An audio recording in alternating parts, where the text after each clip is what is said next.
Bum bum bum bum bum bum bum bum bum bum bum bum bum bum bum bum bum bum bum bum. Hello. We're so Barack Hussein Obama. We're so Barack. We're so Hussein. We're so Obama. Let me tell you, folks. Let me tell you.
Alright, time for another entertaining day of suffering. That's Factorio, that's not Satisfactory. Idiot. Fool. You fool. You almost clicked the wrong button. Haha. Hee hee. Ho ho. Popo. Fofo. Alright. I did play a bit offline.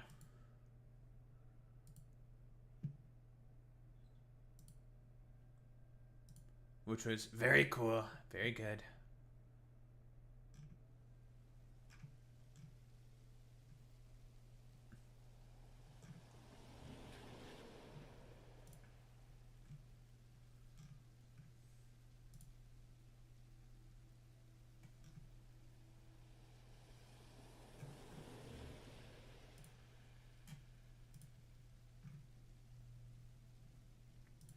Get this shit out of the way. So our space elevator parts are now fully automated, and will just take a bit of time in order to, well, be ready to move to the next phase.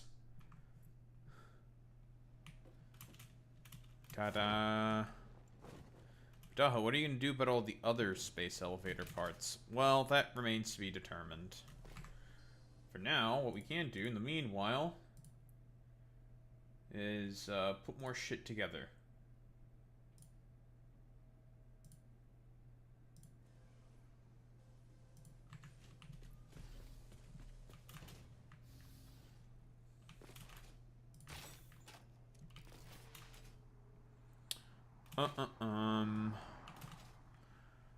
That does make me think.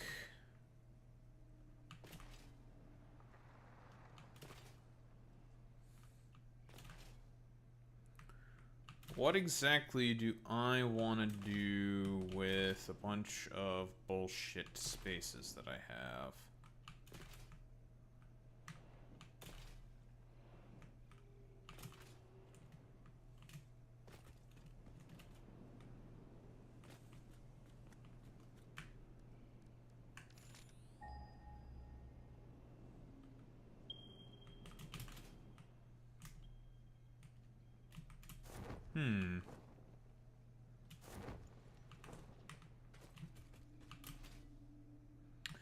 Pure node.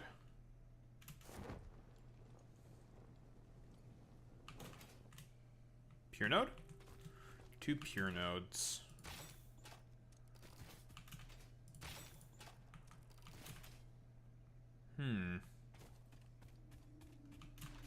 Could get started on the farming escapades. Another pure node.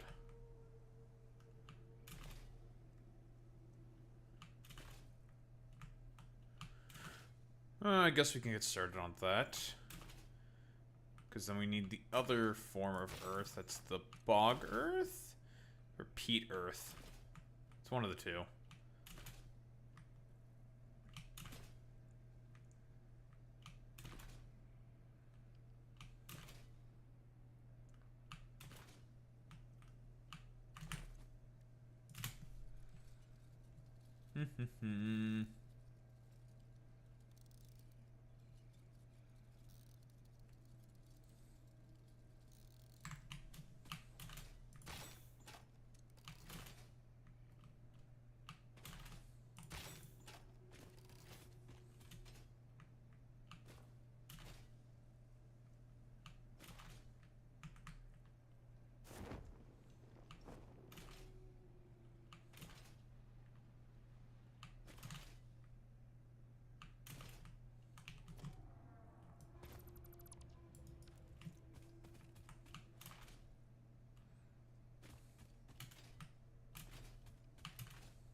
Stick you there.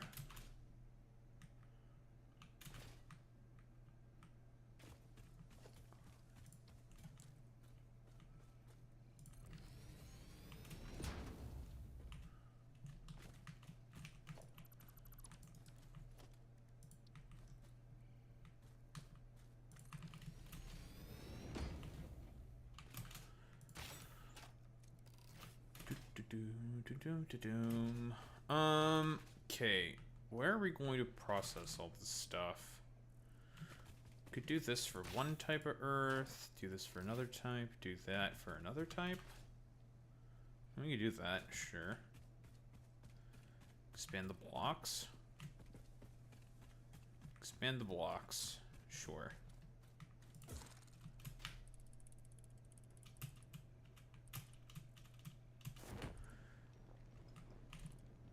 Although probably the more important thing for me to do is to integrate the quartz and the sulfur production somehow. That might be a more important thing for me to do.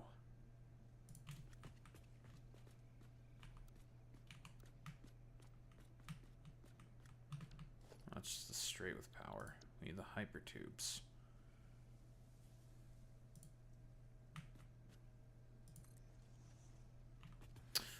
No pipes. I also need silica.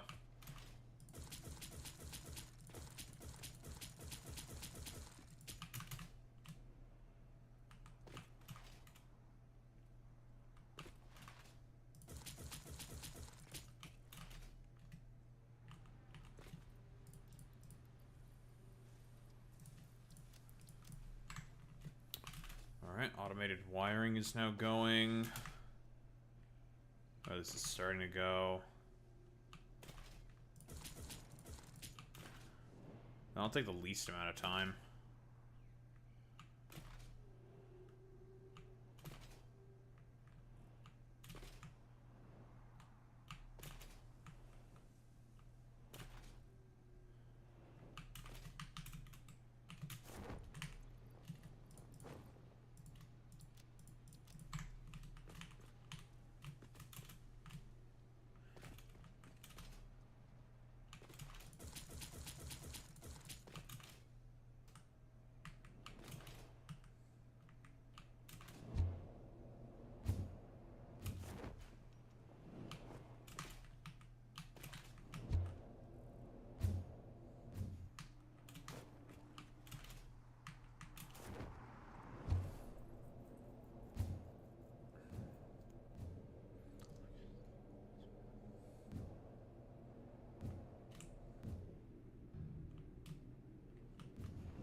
One thing I could do is start putting in some of those hypertube branches.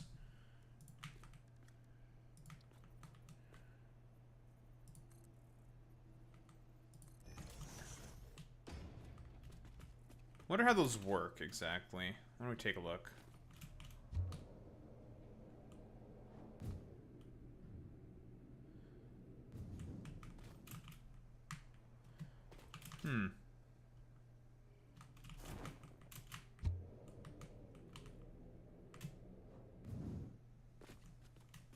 Fascinating. Okay. So you just click E whenever you need to cycle into a particular direction. Very interesting. I like that, actually. Okay.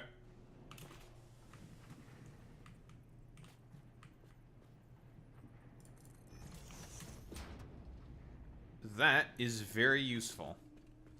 Though it spits me out in a kind of annoying location. That's fine.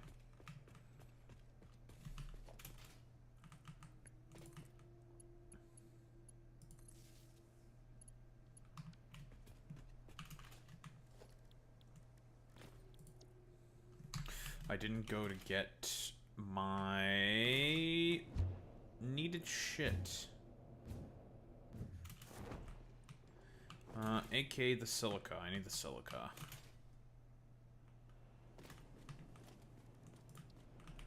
And then to remind myself to always put in those are necessary.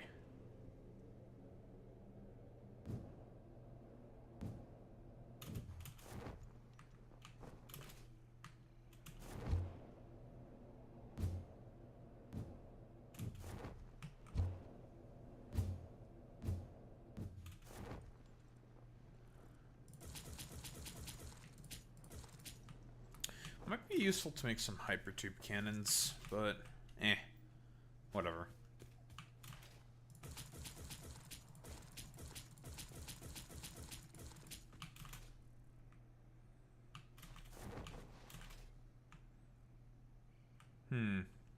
So I do have the room to expand this road network here over to the quartz. I still need to figure out what I'm going to exactly do with the sulfur, though. That is a different question. It's an important question. Many such people are asking this question.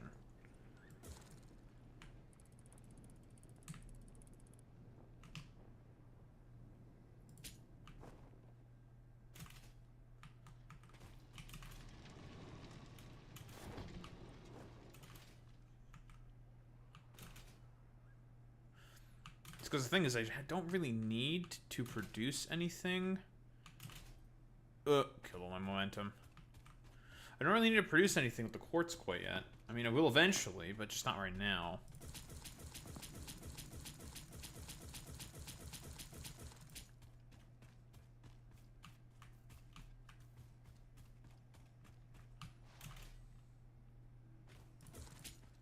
It's better to have it all integrated than not to have it all integrated. And I can get at those two coal mines over there.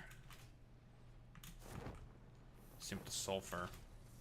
I do need to make compacted coal and whatnot eventually.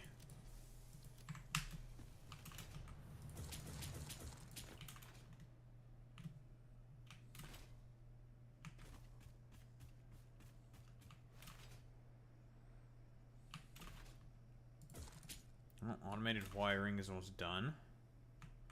Oh, yeah, it's going much faster than the others because you don't need as much of it. Although I do believe that for the next phase, we need a lot of automated wiring, I think. I did increase all the costs of all the space elevator parts by a factor of 10. Just because I wanted to. Mostly.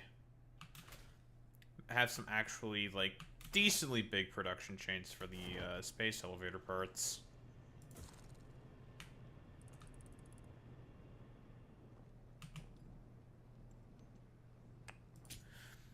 I'll get back to you eventually, but we are going to expand this road network.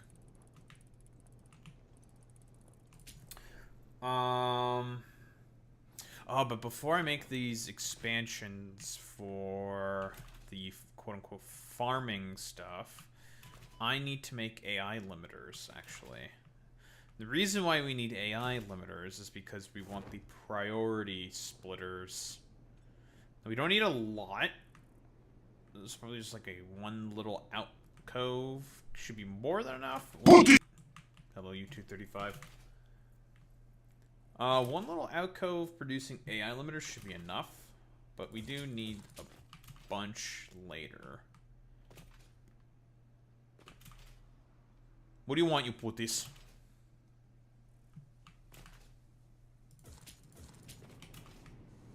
You are, okay, you are not the putis. Shut your fucking putingus ass up. You're being literal fucking papega right now.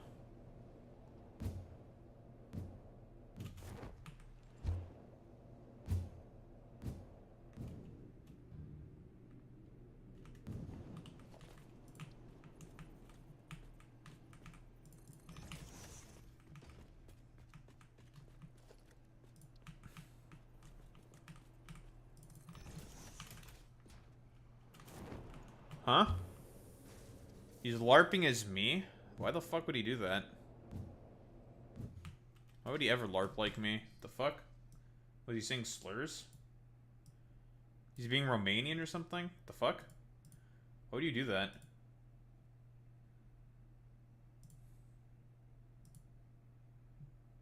He's on Satisfactory.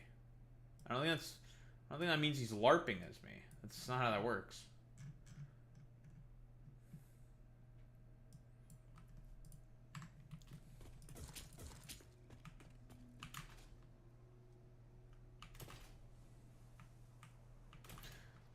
Also, I don't know if you saw the Michigan primary debate. It looks like it did not go well for Haley Stevens. So that's good. She's evil. And she has to lose. Because she's evil. W. Yo, W.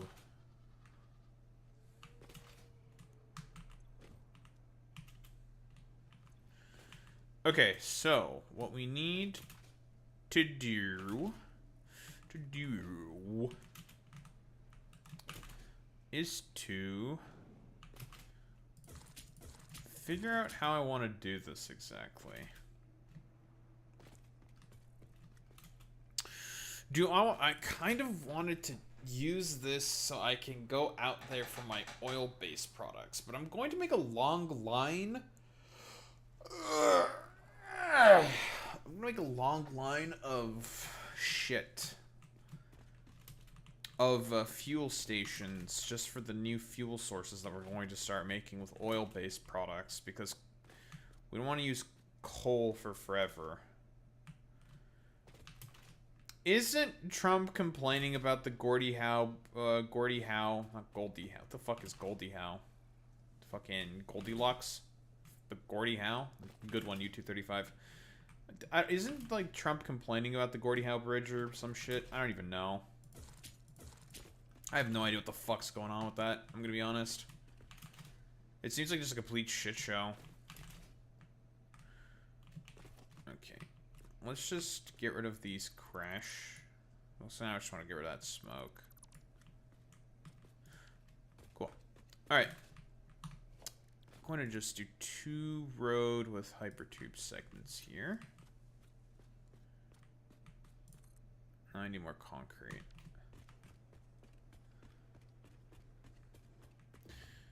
I haven't released my segments quite yet on all the tariff stuff that Trump's trying to do to us right now, but it's really stupid.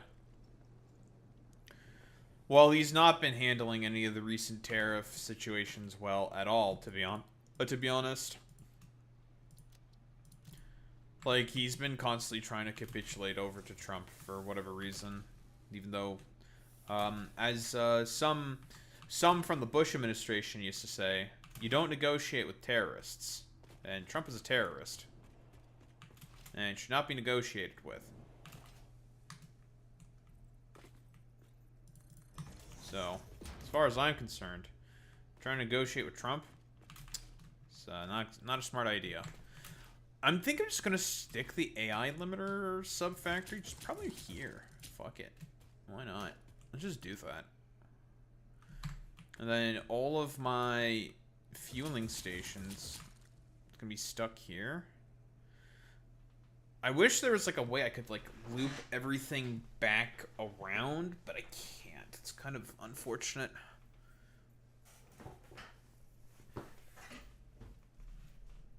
Oh well. Funnier news. Oh boy. You know me, I love funny news.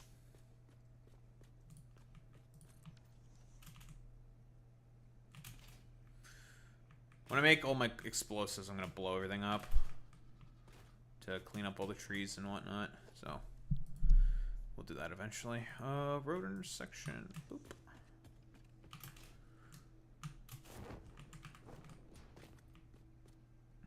Oh, actually, I could use the natural road over there to reconnect everything. I could do that.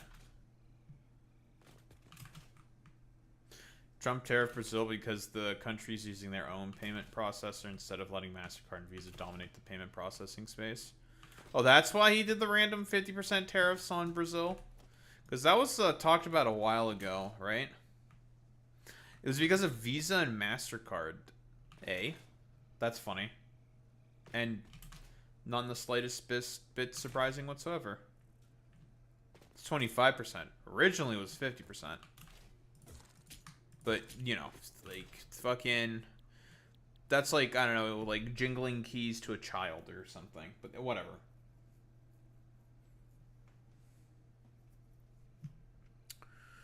Okay, truck support.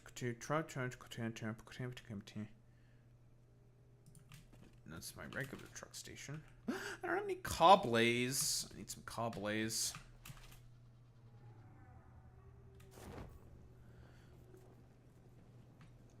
I need coblaze.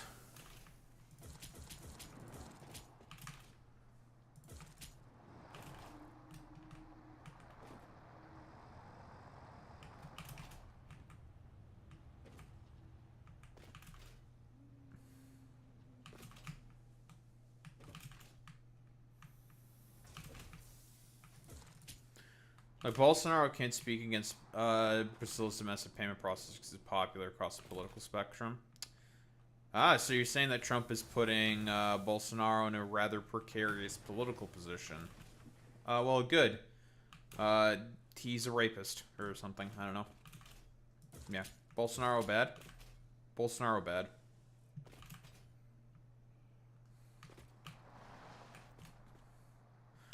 I did not need to slide underneath that tractor.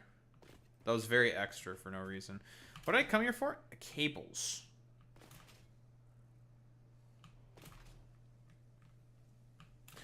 I need to put a bunch of signs everywhere saying, here's what's here, here's what's here, blah, blah, blah, blah, blah. I've not done that yet.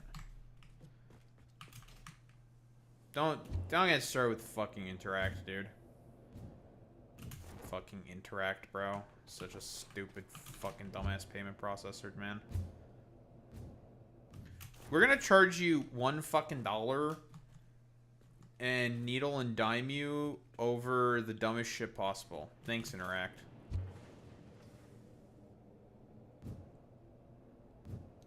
Very cool, bros.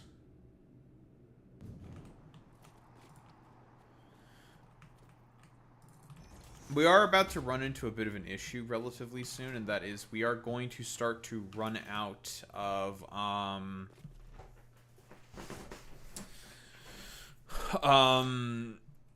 the abilities to add tractors to our network because of the fact that we're not going to have enough fuel for them. So that is a bit of an issue that we're going to be running into soon.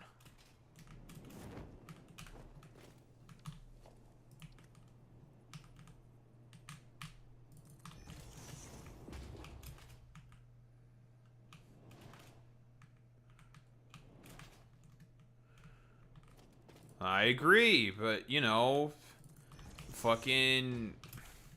I don't know who basically was the one who decided to make it, or allowed it to be a fucking private company, but I'm gonna assume it was probably Harper. And Harper's fucking shit. Guys, it turns out making payment processors private companies is not a good idea, actually. Shocker, I know.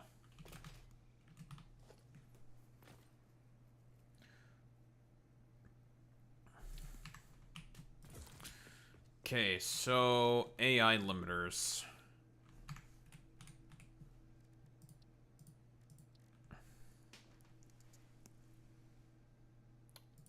What's the other recipe for AI limiters? In the alt recipes.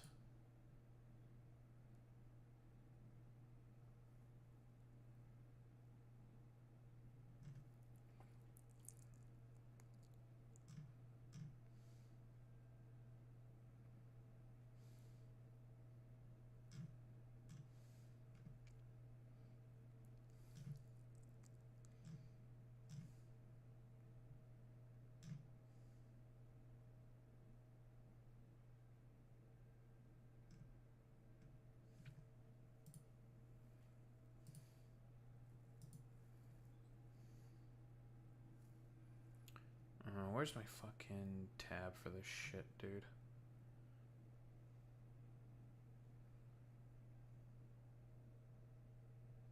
There it is. AI limiter.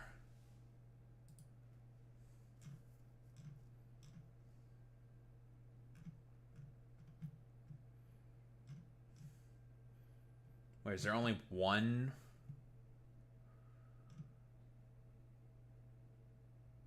So that's it? There's only one recipe for this shit? Well, okay. Fuck my life, I guess. Can't use the programmable splitters, which is annoying. Because those need computers and heavy modular frames. We don't have those yet. And we need those fucking AI limiters for drones. That's not for a while. Supercomputers. We'll need them eventually, but not now. Good thing about Brazil's payment processors called PIX, they only charge 0.33% of the transaction of their service. Unlike, yeah, above 1% for Visa and MasterCard. True. What's up, Big Jerry? Another stupid thing about Canadian banking is monthly payments for your bank account. Yup. Fucking cringe. Don't know why they do that.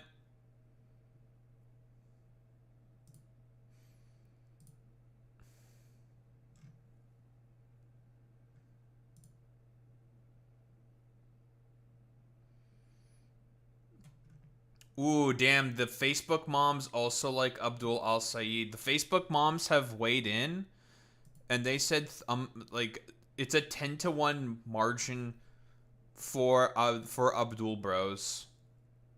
Damn. It's not looking good. It is not looking good for Haley Stevens, dudes. Bros, it's not looking good. Everyone fucking hates her. 16 bucks a month. I am very aware of how shitty TD is. That's who my bank is with. Oh, who I bank with, rather. Excuse me.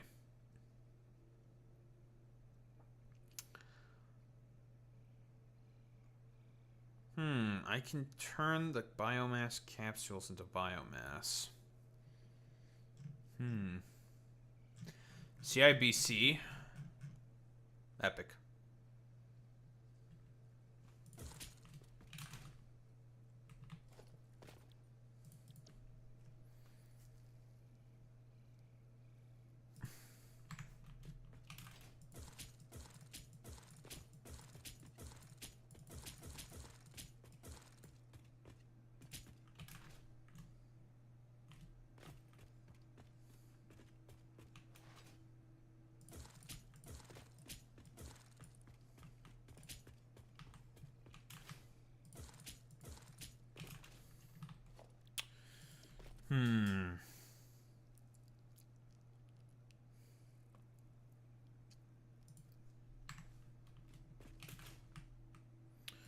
Don't know how the others are. Scotia, BMO, RBC. One of my buddies, I think, banks with Scotia. He also works for Scotia.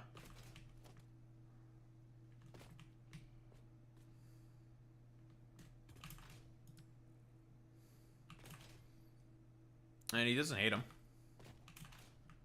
He thinks they're alright. Oh, he's biased because he worked for Scotiabank. Well, you know.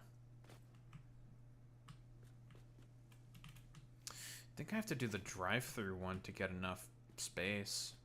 I didn't want to make this 3 spots long. I don't know why I'm lagging like this.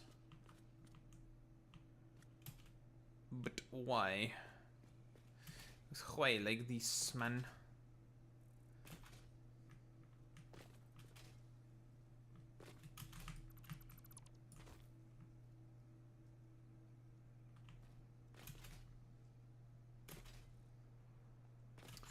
But no, we gotta get rid of this.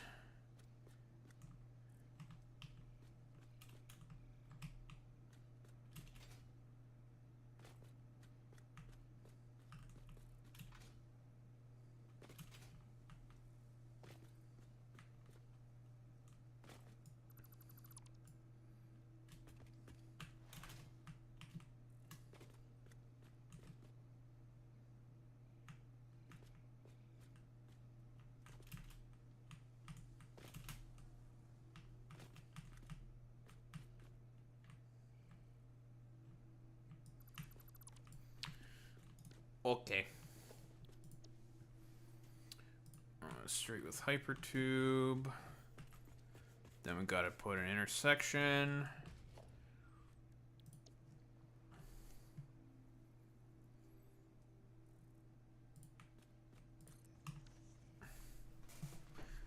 Lovely. So then I can make my whole roundabout shenanigans and whatnot.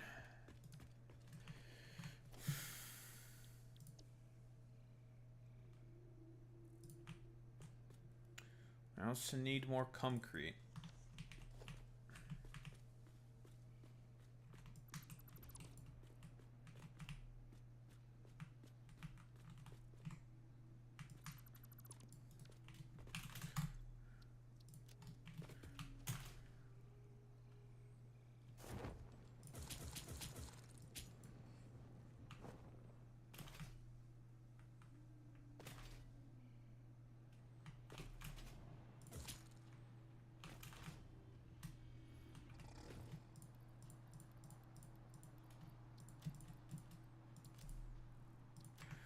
We always need more concrete.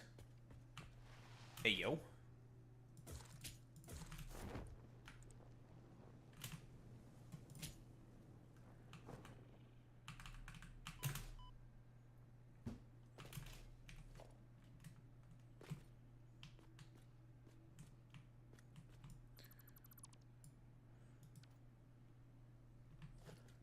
All right, so... stop drive-through.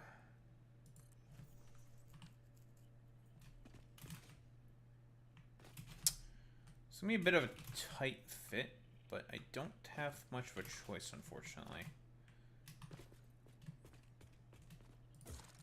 You'll be taken care of eventually.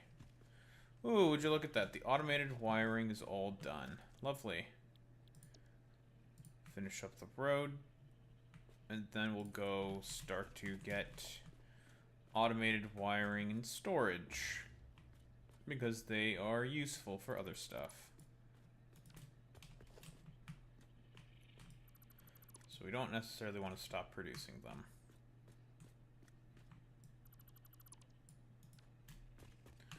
Well, in the meanwhile, the other two idiots will just keep going.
That doesn't look exactly great, but whatever. Now all of these automated wires are going to be nice and in storage. And we will continue to produce more and more and more. Lovely.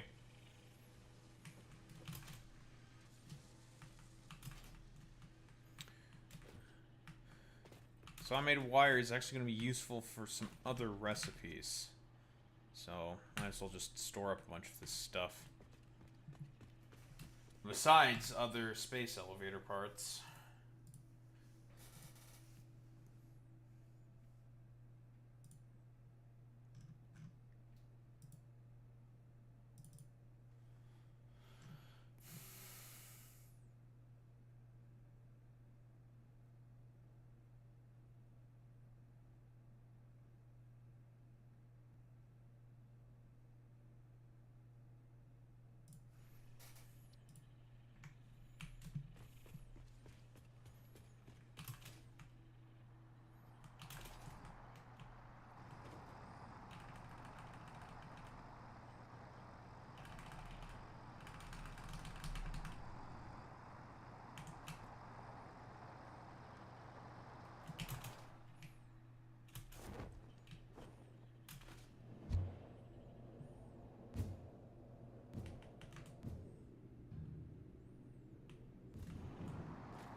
Very cool, very good, folks.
Boom, boom, boom.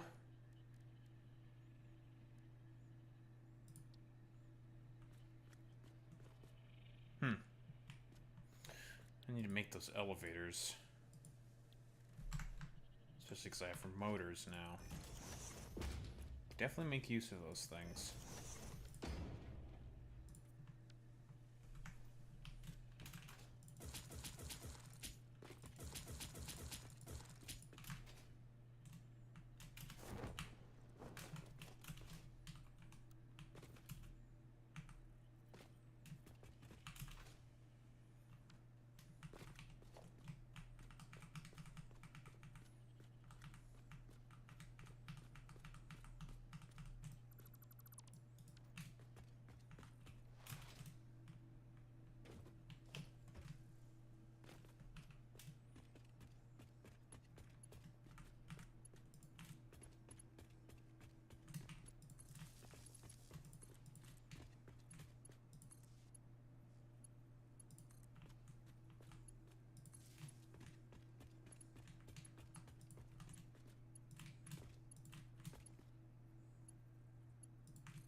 Did I not connect these idiots? No, I did not.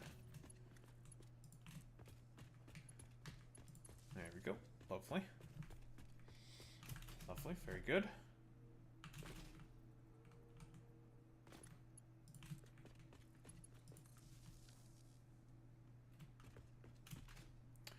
And boom, just like that. Fantastic, excellent. Now for the vehicle paths.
I love making vehicle paths.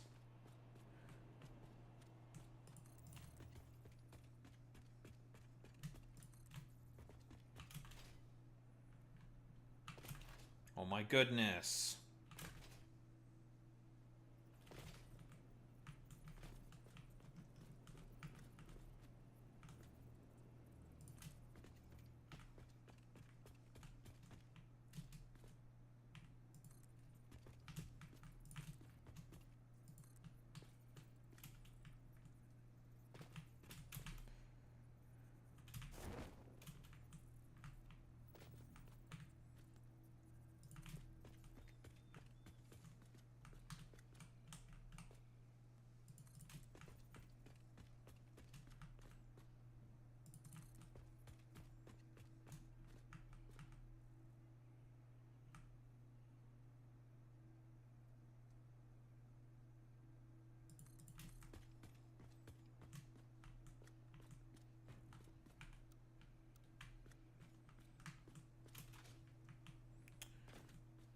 God damn it.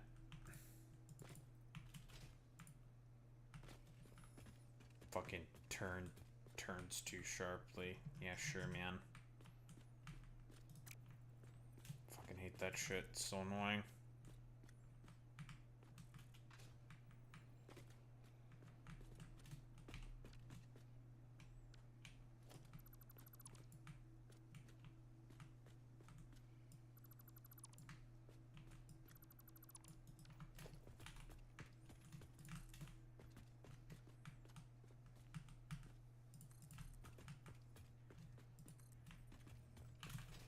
Do hate how finicky this shit is sometimes, the paths.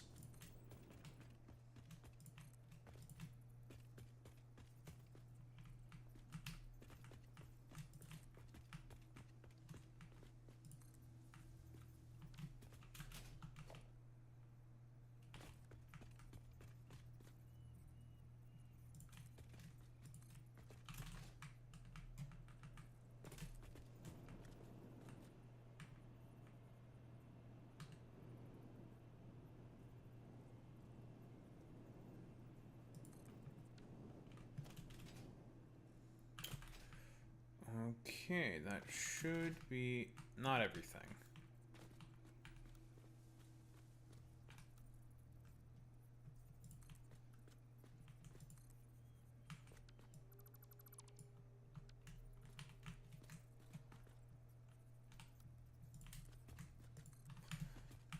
Alright, that's that done.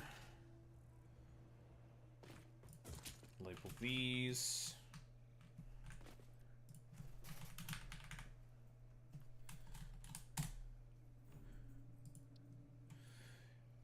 Quick wire and copper sheets. 25 per minute, 100 quick wire per minute for 5 AI limiters per minute. Okay. Okie dokie.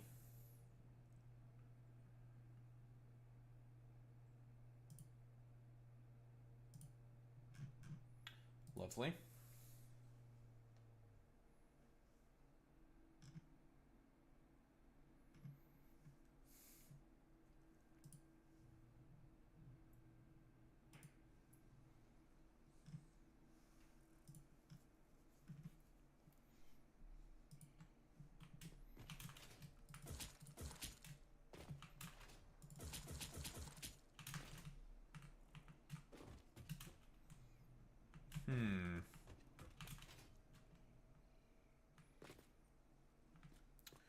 We're eventually gonna have to probably murder all those things over there, huh?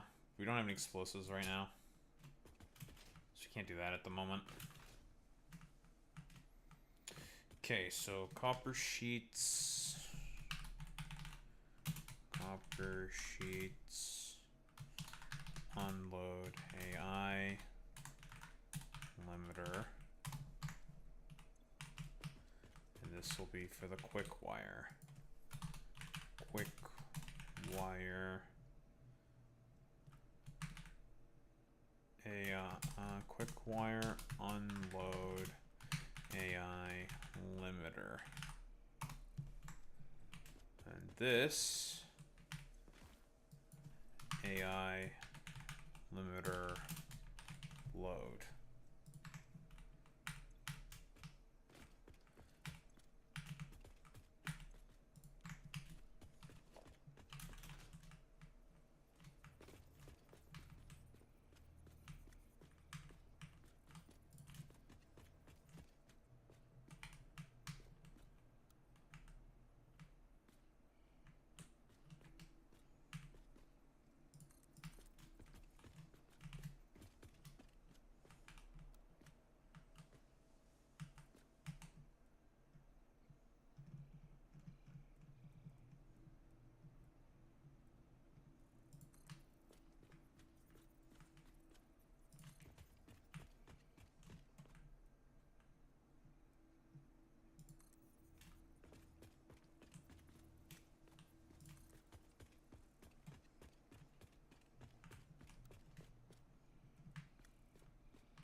like how it's a little crooked like that.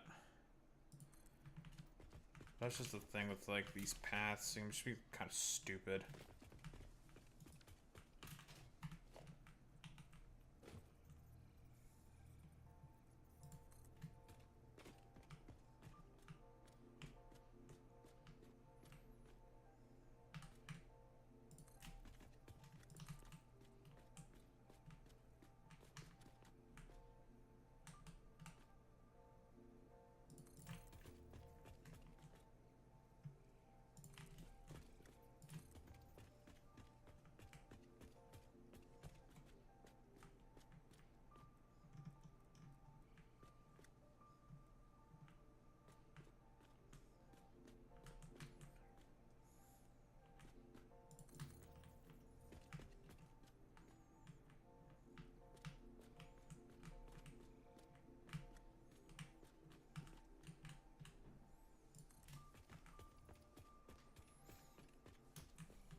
All right.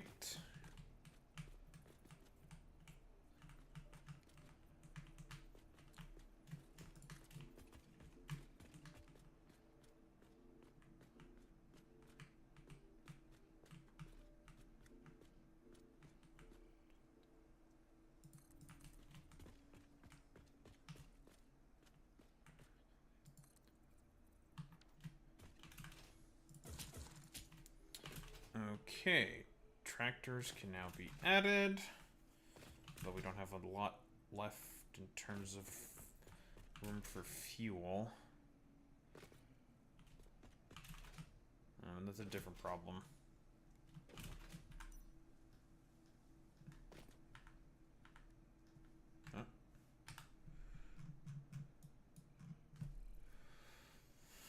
Huh? 5, 8, 12, 16, 18. That's room for 6 more. Room for 6 more. Okay.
Lovely.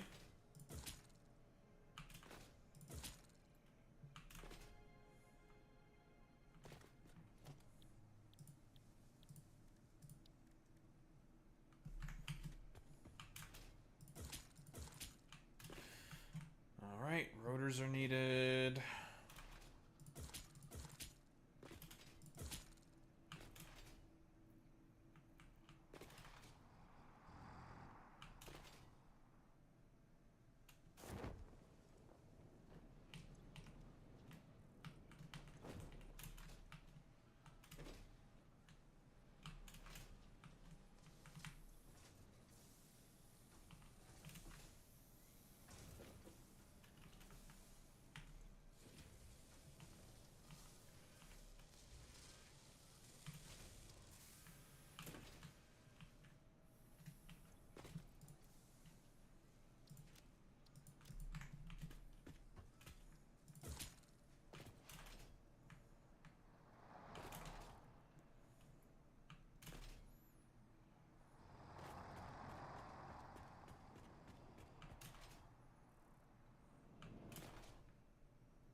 to build more shit.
Dunsky.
Steel relatively soon.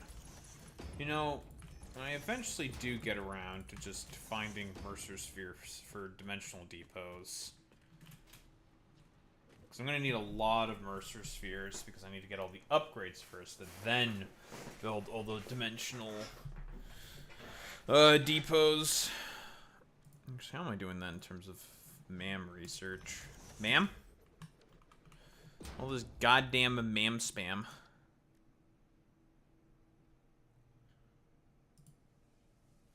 I wonder what that is.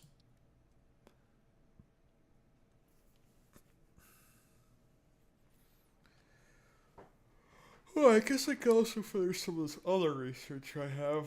Whatever. We'll get around to that eventually.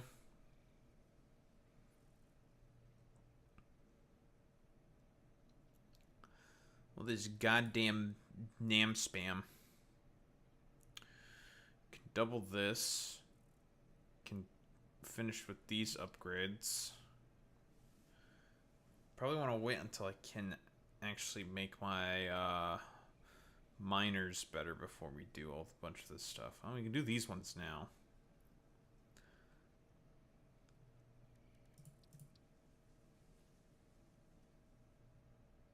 Can't do those ones quite yet. Infant Jupe.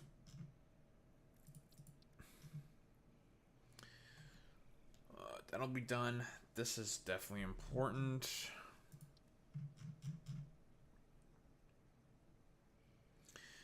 Almost can get done with that. No more close with that. That'll almost be done as well.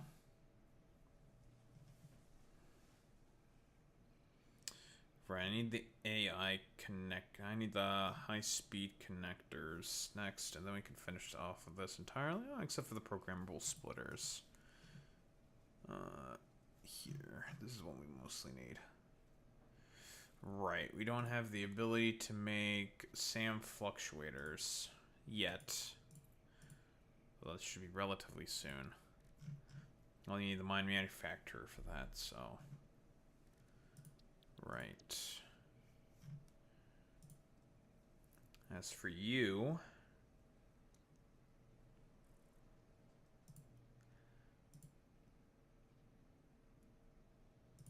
not anything particularly useful.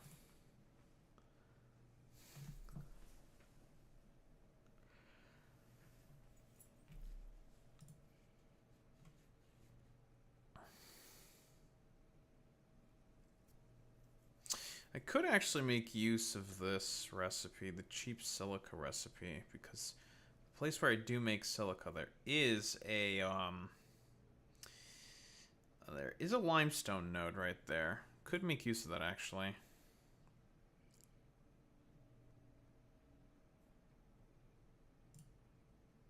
I think I might just grab these inventory slots now, because I'm probably never going to use the copper rotor. But this puts in the queue, so then it never gets picked up.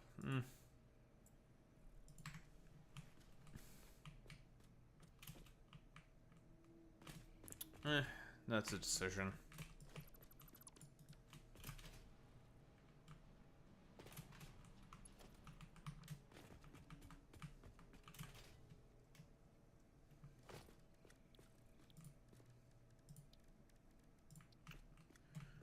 Alright, industrial storage.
Boom, boom.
What did I come here for?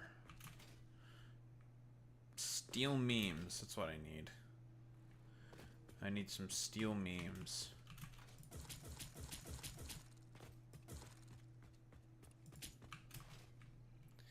We need some steel memes, folks.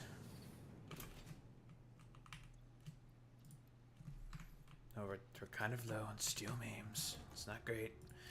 It's not perfect, folks. It's because I've been using so many of them to make those versatile frameworks. Let me tell you, folks. We probably do not produce enough.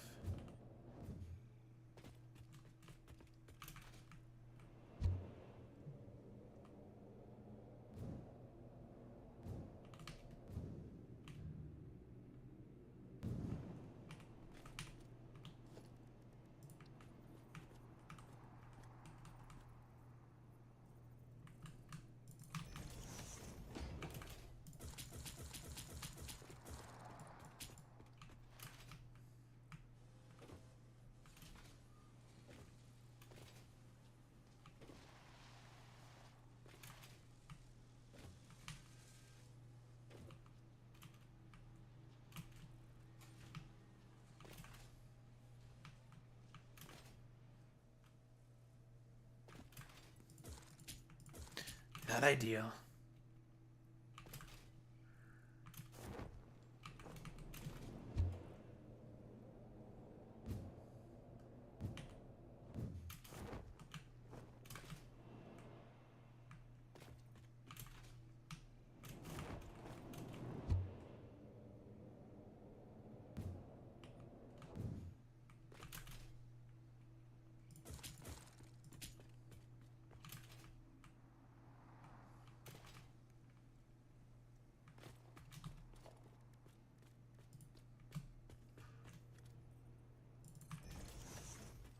Tube.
That's annoying.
Okay, there we go.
Ow.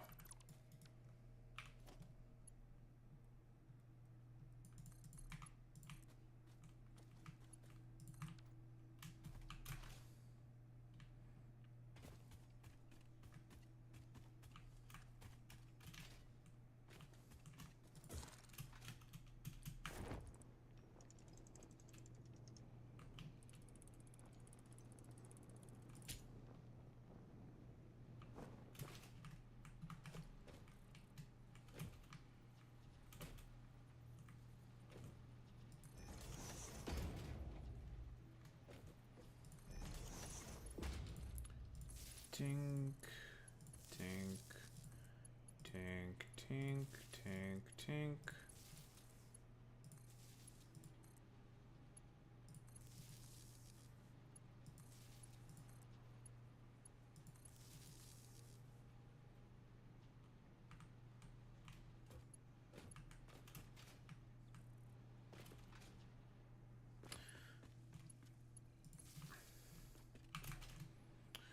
Okay. Now all that's left is the tractors, and we'll have AI limiters. Lovely. But what about your fuel problems? Yeah, we'll get to that. I think I have enough room for one more at the original area, and then 5 more at the other area.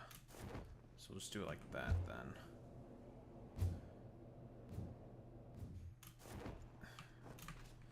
Although what I could do is I could just use a power shard. I think that's probably what I will do.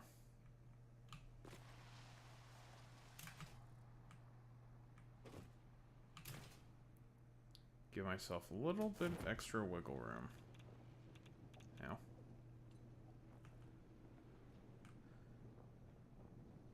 Let's not die to the thorium.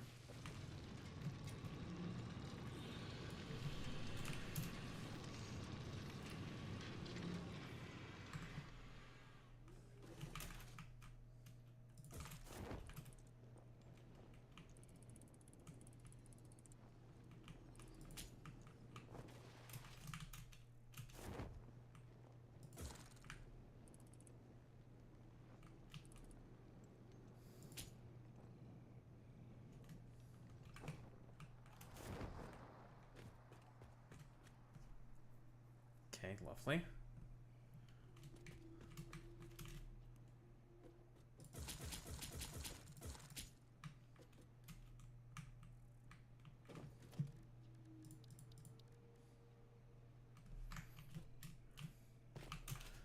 Need more fucking modular frames.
Quick wire.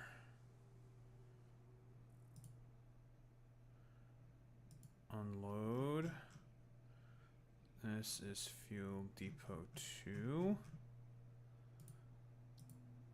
Coal, enable autopilot. Get going.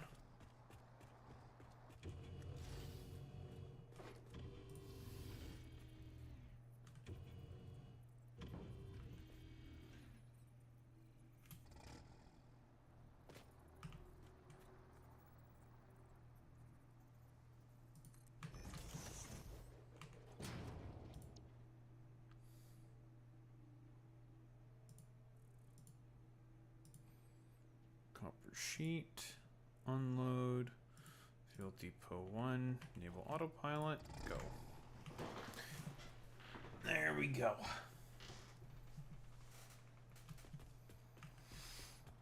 Let's see how much that consumes. 19.74 per minute, eh?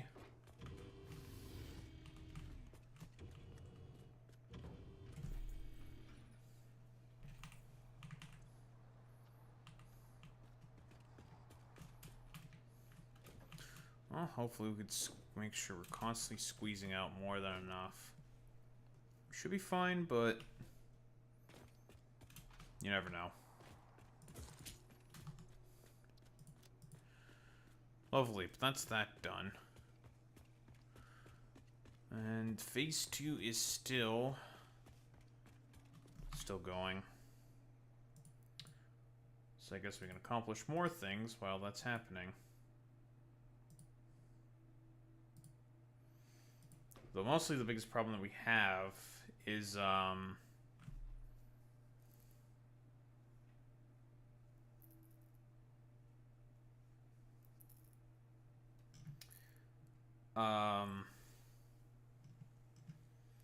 mostly just throughput issues that we're having problems with, and the next level of belts should be able to take care of that. Well, not entirely, but a bunch of them. Which is mostly what we need.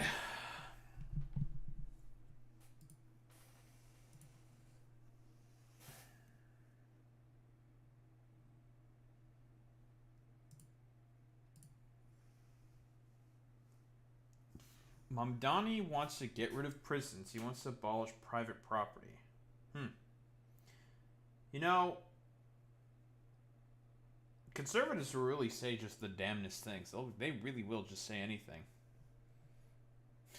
Someone asked the very sensible follow-up question.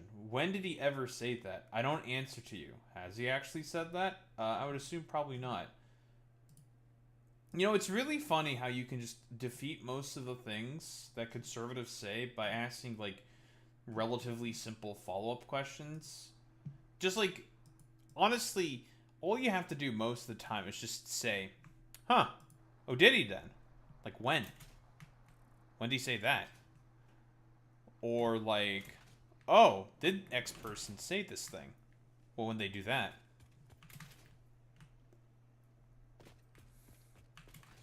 Sometimes it just does take really the simplest of simplest of questions to defeat, like, unironically, some of the most, like, idiotic nonsense from these people. The people, quote unquote. It is relatively pathetic.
go.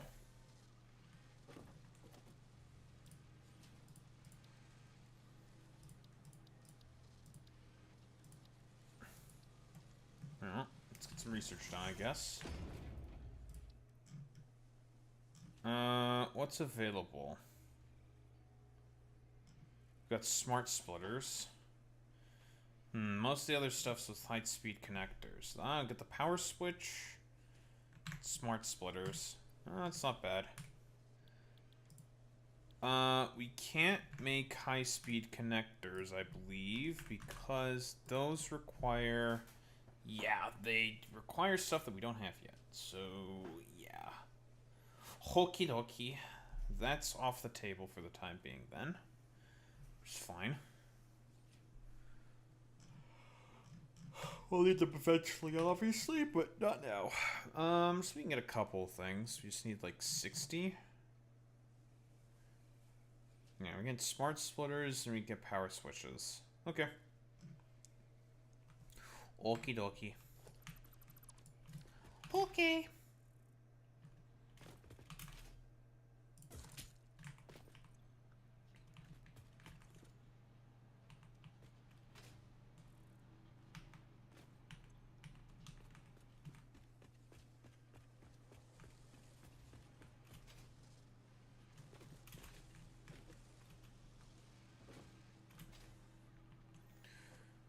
Each one of these is 100 per minute. Would be probably better if I just split these up. We definitely are not going to have the belt throughput for this. For now.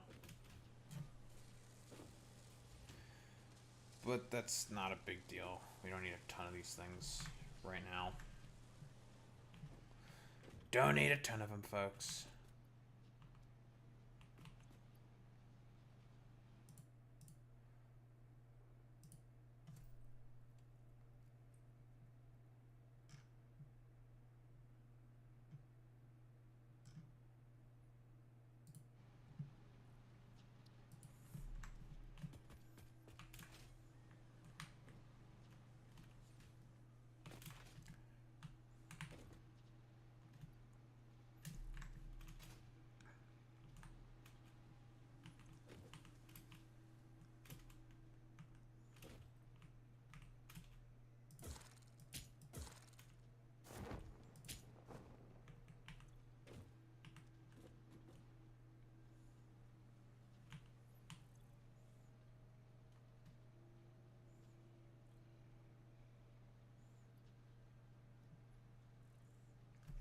How's the factory looking?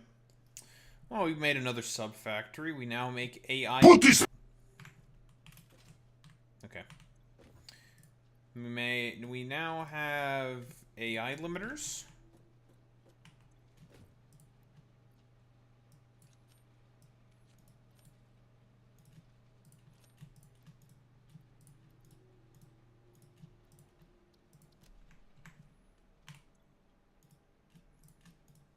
Daho's making AI now. I'm making AI slop edits. It's over for me. And we're going to be doing some research with our AI slop. But we got another node added. Hooray. We make AI limiters. Which are useful later.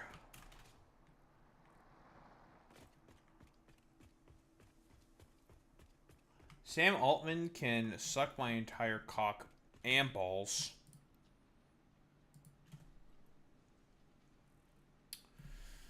We're just low on... The only problem we are having right now is the fact that belt throughput is not good. The belt throughput we have is not enough, and it's causing bottlenecks. Which is like, that's an easy problem to fix, but for now, we just kind of have to deal with it. Okay, the only problem we're really having right now is just belt throughput. It's not the worst problem to have. It's a problem to have, but it's not the worst.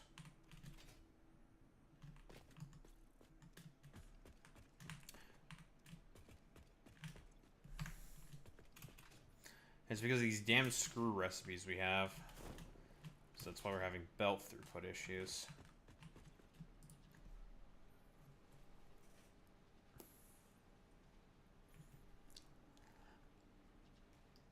Prompt for you 235. Stop being a cans cuck. That's the prompt that I have for you. No more AI cuck. No more AI cuckold prompt.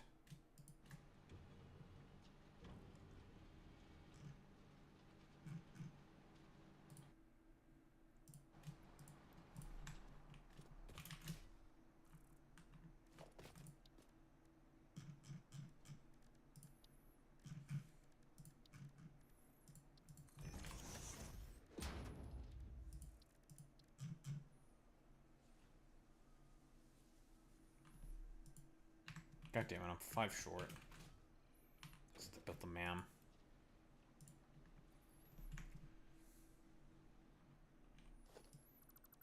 ChatGPT can suck my entire cock balls and lick my balls.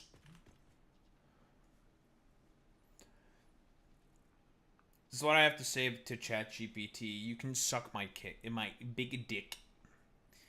You can suck my massive balls.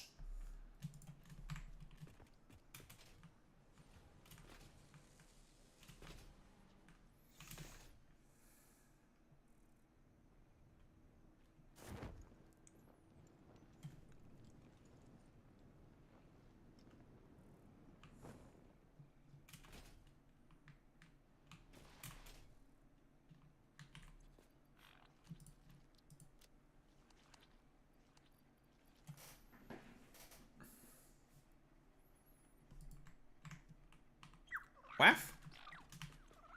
Waff? Waff? Waff? Waff?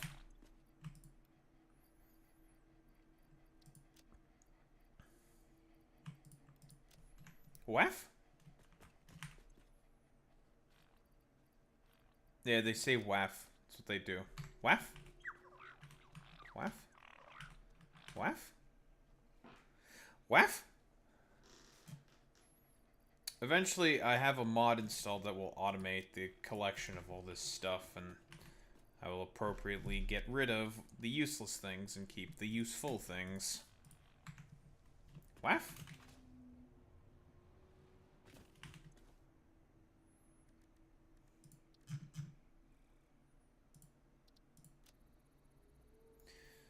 Power switch. Smart splitter. Power switch unlocked. Fixit is proud to announce that the power switch facilitates power grid management through the application of the very latest advances in on-off switch technology. Fixit. It's fun to have power. So true. Waff?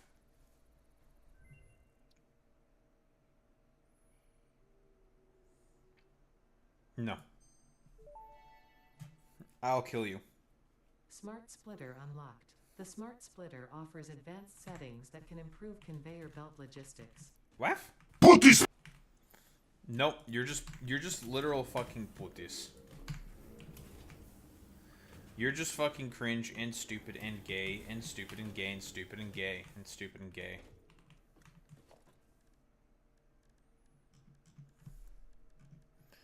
Alright, smart splitter. Pepe, why are you gay? Who says I am gay? You are gay.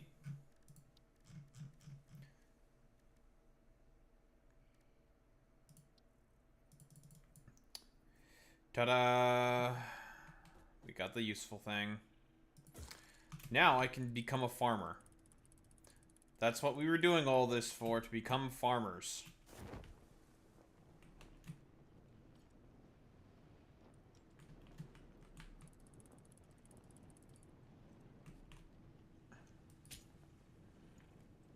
That's why we needed the smart splitters.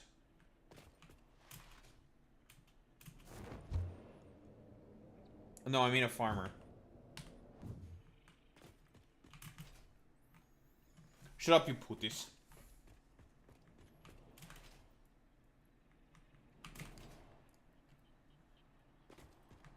Or I'm going to stick you inside of this tractor. I'm going to use you as a crafting bench. If you want to be as putis, I'm going to make you putis, okay? If you don't putis. Putis.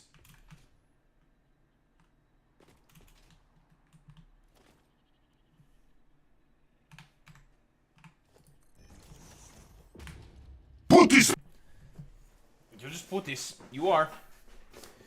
And now that we have the smart splitters,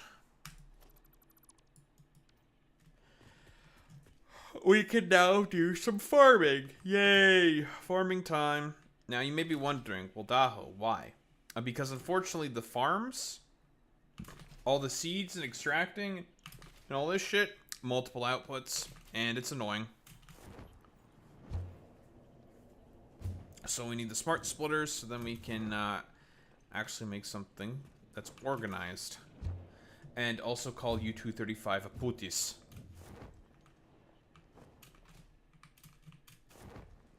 Because that's what they are. A putis. I'm going to throw you into that thorium. I'm going to create something called the death machine. It's going to kill you with death. I'm going to kill you with death. You're going to be deathed. Not death from bow at row. Just dead. Kills you. You will not be going to Balatro. Or I'm going to turn you into a Herman Miller.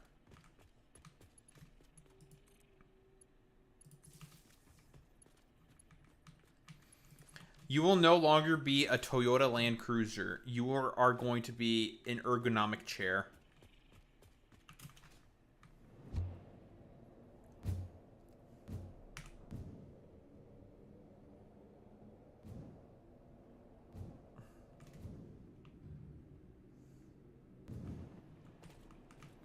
You don't know what a Herman Miller is? It's just a chair. XD. It's just a chair, little bro. Relax.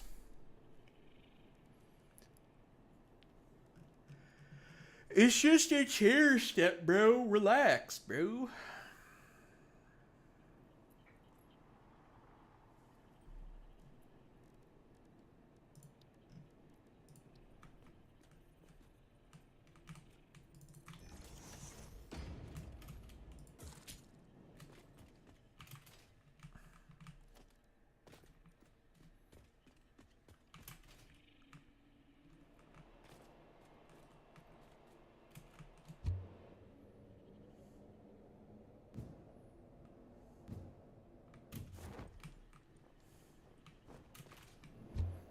I'm gonna be Springtrap and jump scare you like in FNAF games. Well, I personally think that Scott Cawthon is a weirdo, so I cannot be jump scared by FNAF games. It's not how that works. Wait, I went to go get concrete. I need concrete. I always need concrete. Or cumcrete, as some might say. Daho, no one says that except you. Okay, and?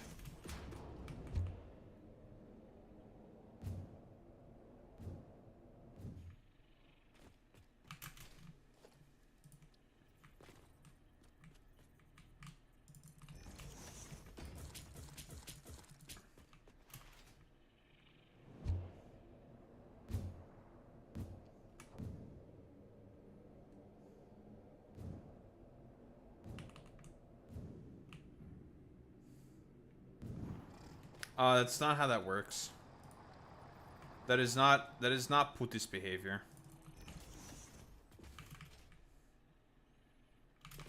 Not you are not a, I don't know how many times this needs to be told to you, U-235. You are not a putis whisperer. You're just not, little bro. You're not that guy.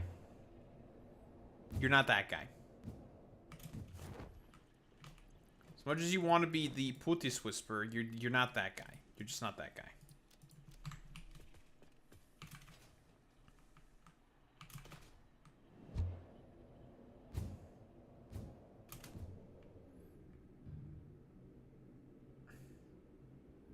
Sag, the quicker you realize that you're just not a Putis whisperer, the better it will be for you.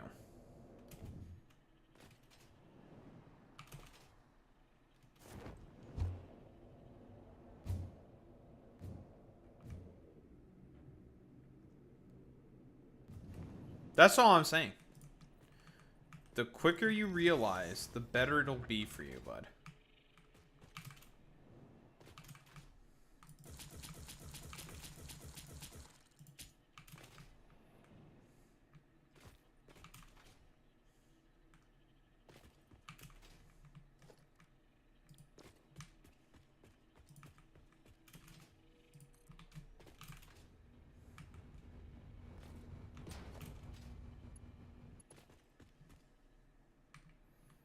Putis! Bans you from hitting the Putis button.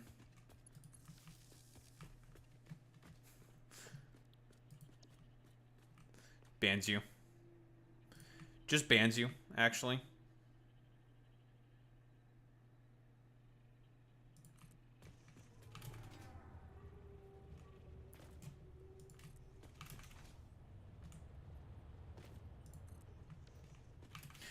More pipe.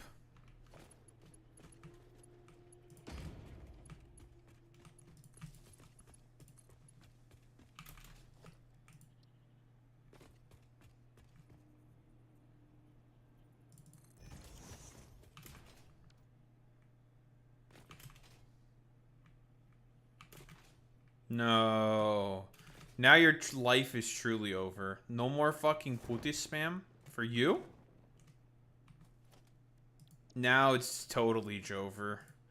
Now Boy Meets Mini will be allowed to do his Boy Meets Mini takeovers. Because there will be no more Putis. It's over. But Daho, we have to do everything possible to stop the tyranny of Boy Meets Mini. No, there is nothing we can do about the tyranny of Boy Meets Mini. He will just kill all of us and then eat us or something. I don't know. I've not thought too much about the details yet. But Boy Meets Mini will eat us. What are you without Putis? A Canadian.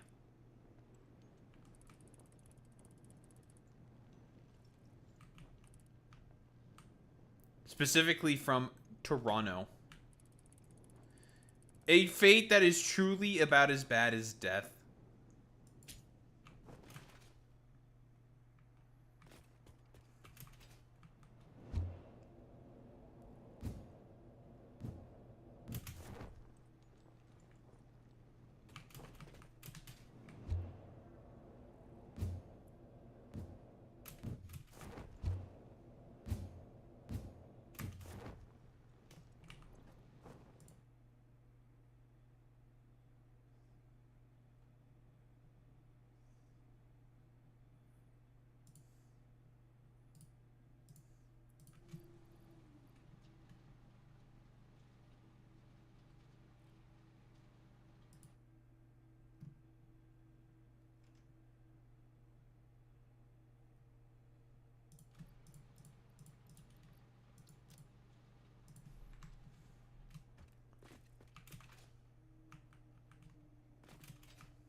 Alright, we'll finish up this road, then see what we can do in terms of our light epic big farm that we're going to be establishing. Oh boy, I'm a fucking farmer now.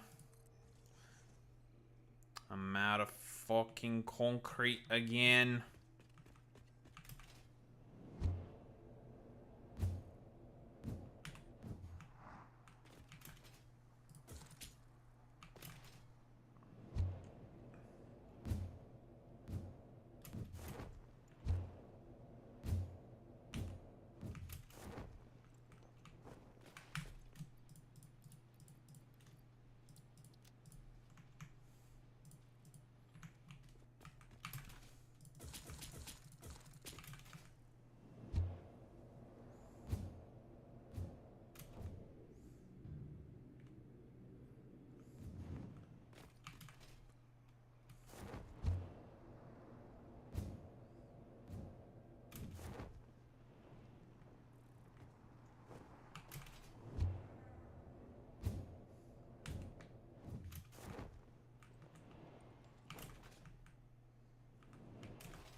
Okay. Straight with hypertube.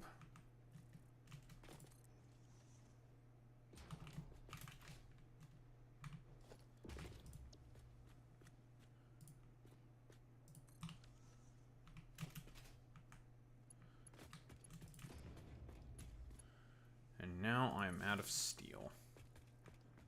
And cable.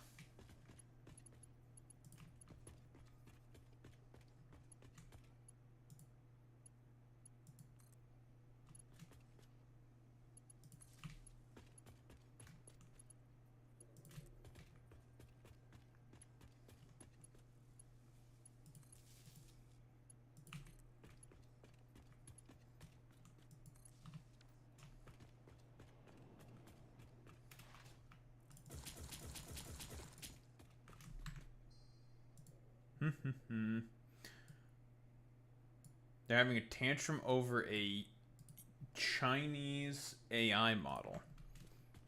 What, they're having another DeepSeek conniption or something? Sure, man.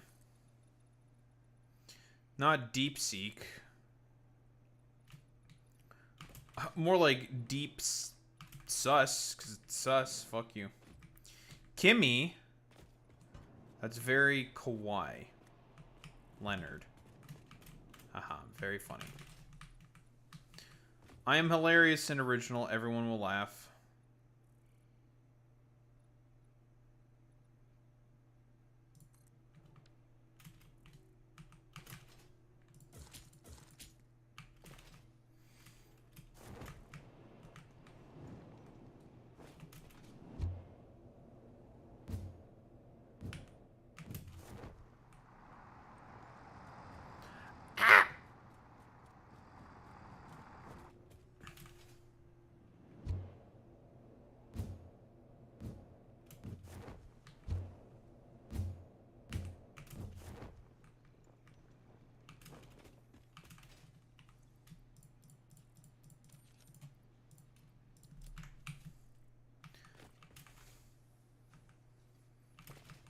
Release the weights they used on Kimmy? The fuck are the weights?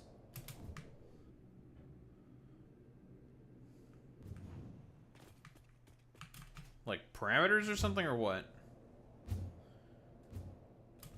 Can't say I'm exactly an expert in terms of programming AI data models. Ah!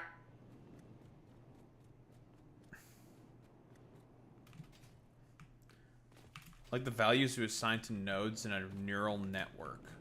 What the fucking balls? Holy shit, it's Neuralink.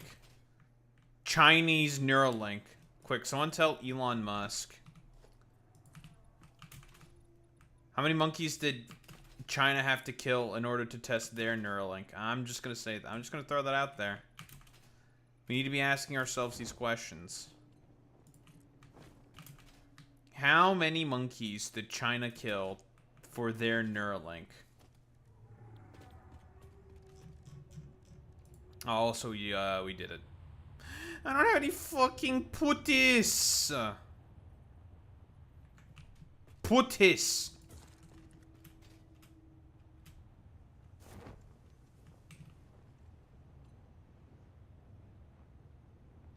I'm making use of you, idiot.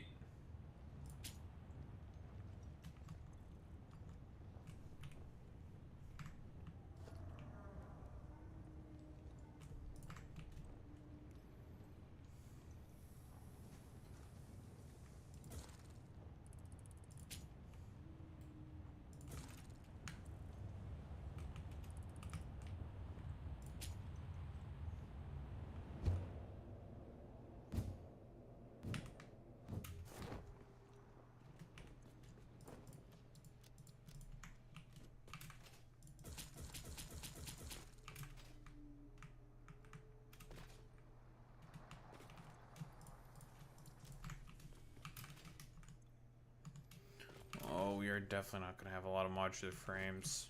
Okay, we got enough.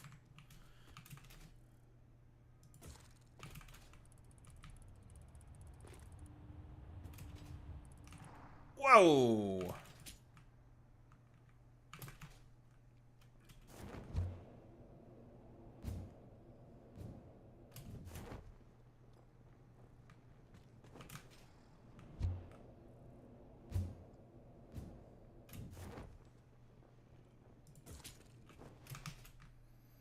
Are about to become farmers.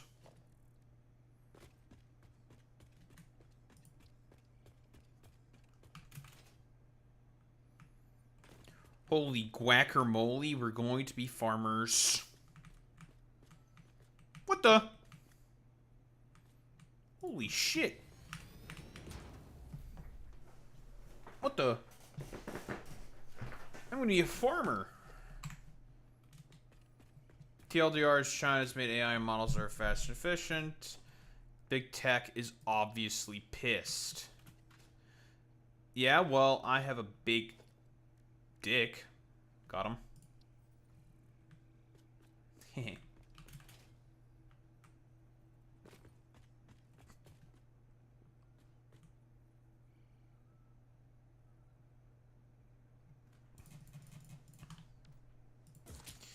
Big tech, more like big dick. Big wick.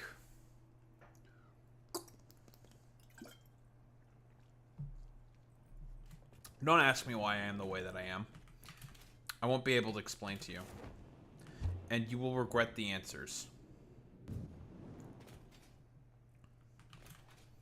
Coinbase is switching to Chinese AI models to cut costs. Yo, epic based.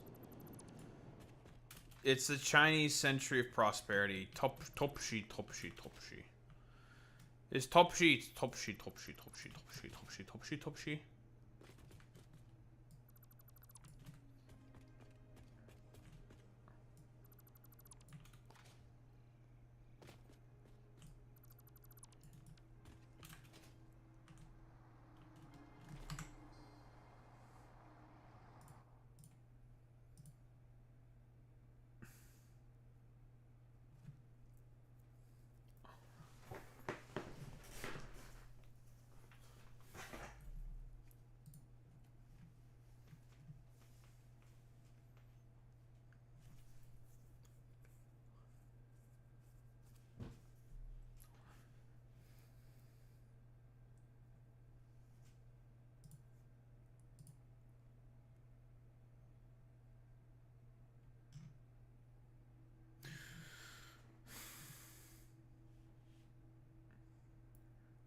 Okay, I think it's probably time for me to start actually yapping about stuff.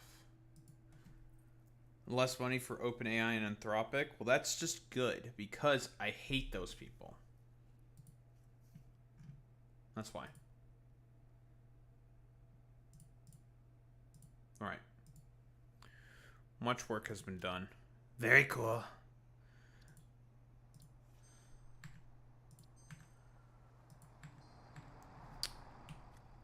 Almost done with the smart plates. Needs about 320 more. And the versatile frameworks, that still needs about 3K more. Well, those are still going to take a while. Boo. Alright, I'm going to grab some water. I'm going to go to the bathroom. And then we'll get started on the topics of the issue. Am I going to get trolled by Boy Meets Mini? That's the real question. That's always the real question. Am I going to get trolled? Mayhaps. He's still playing Satisfactory. What a cringe puto. Anyway. I'll be right back, gamers.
What the cock and balls? Holy fucking shit. It's time for, I don't know.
Blah.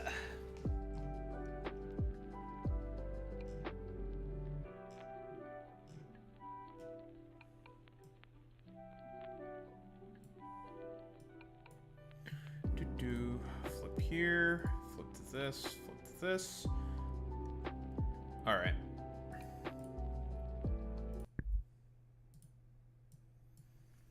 All right. Let's get started.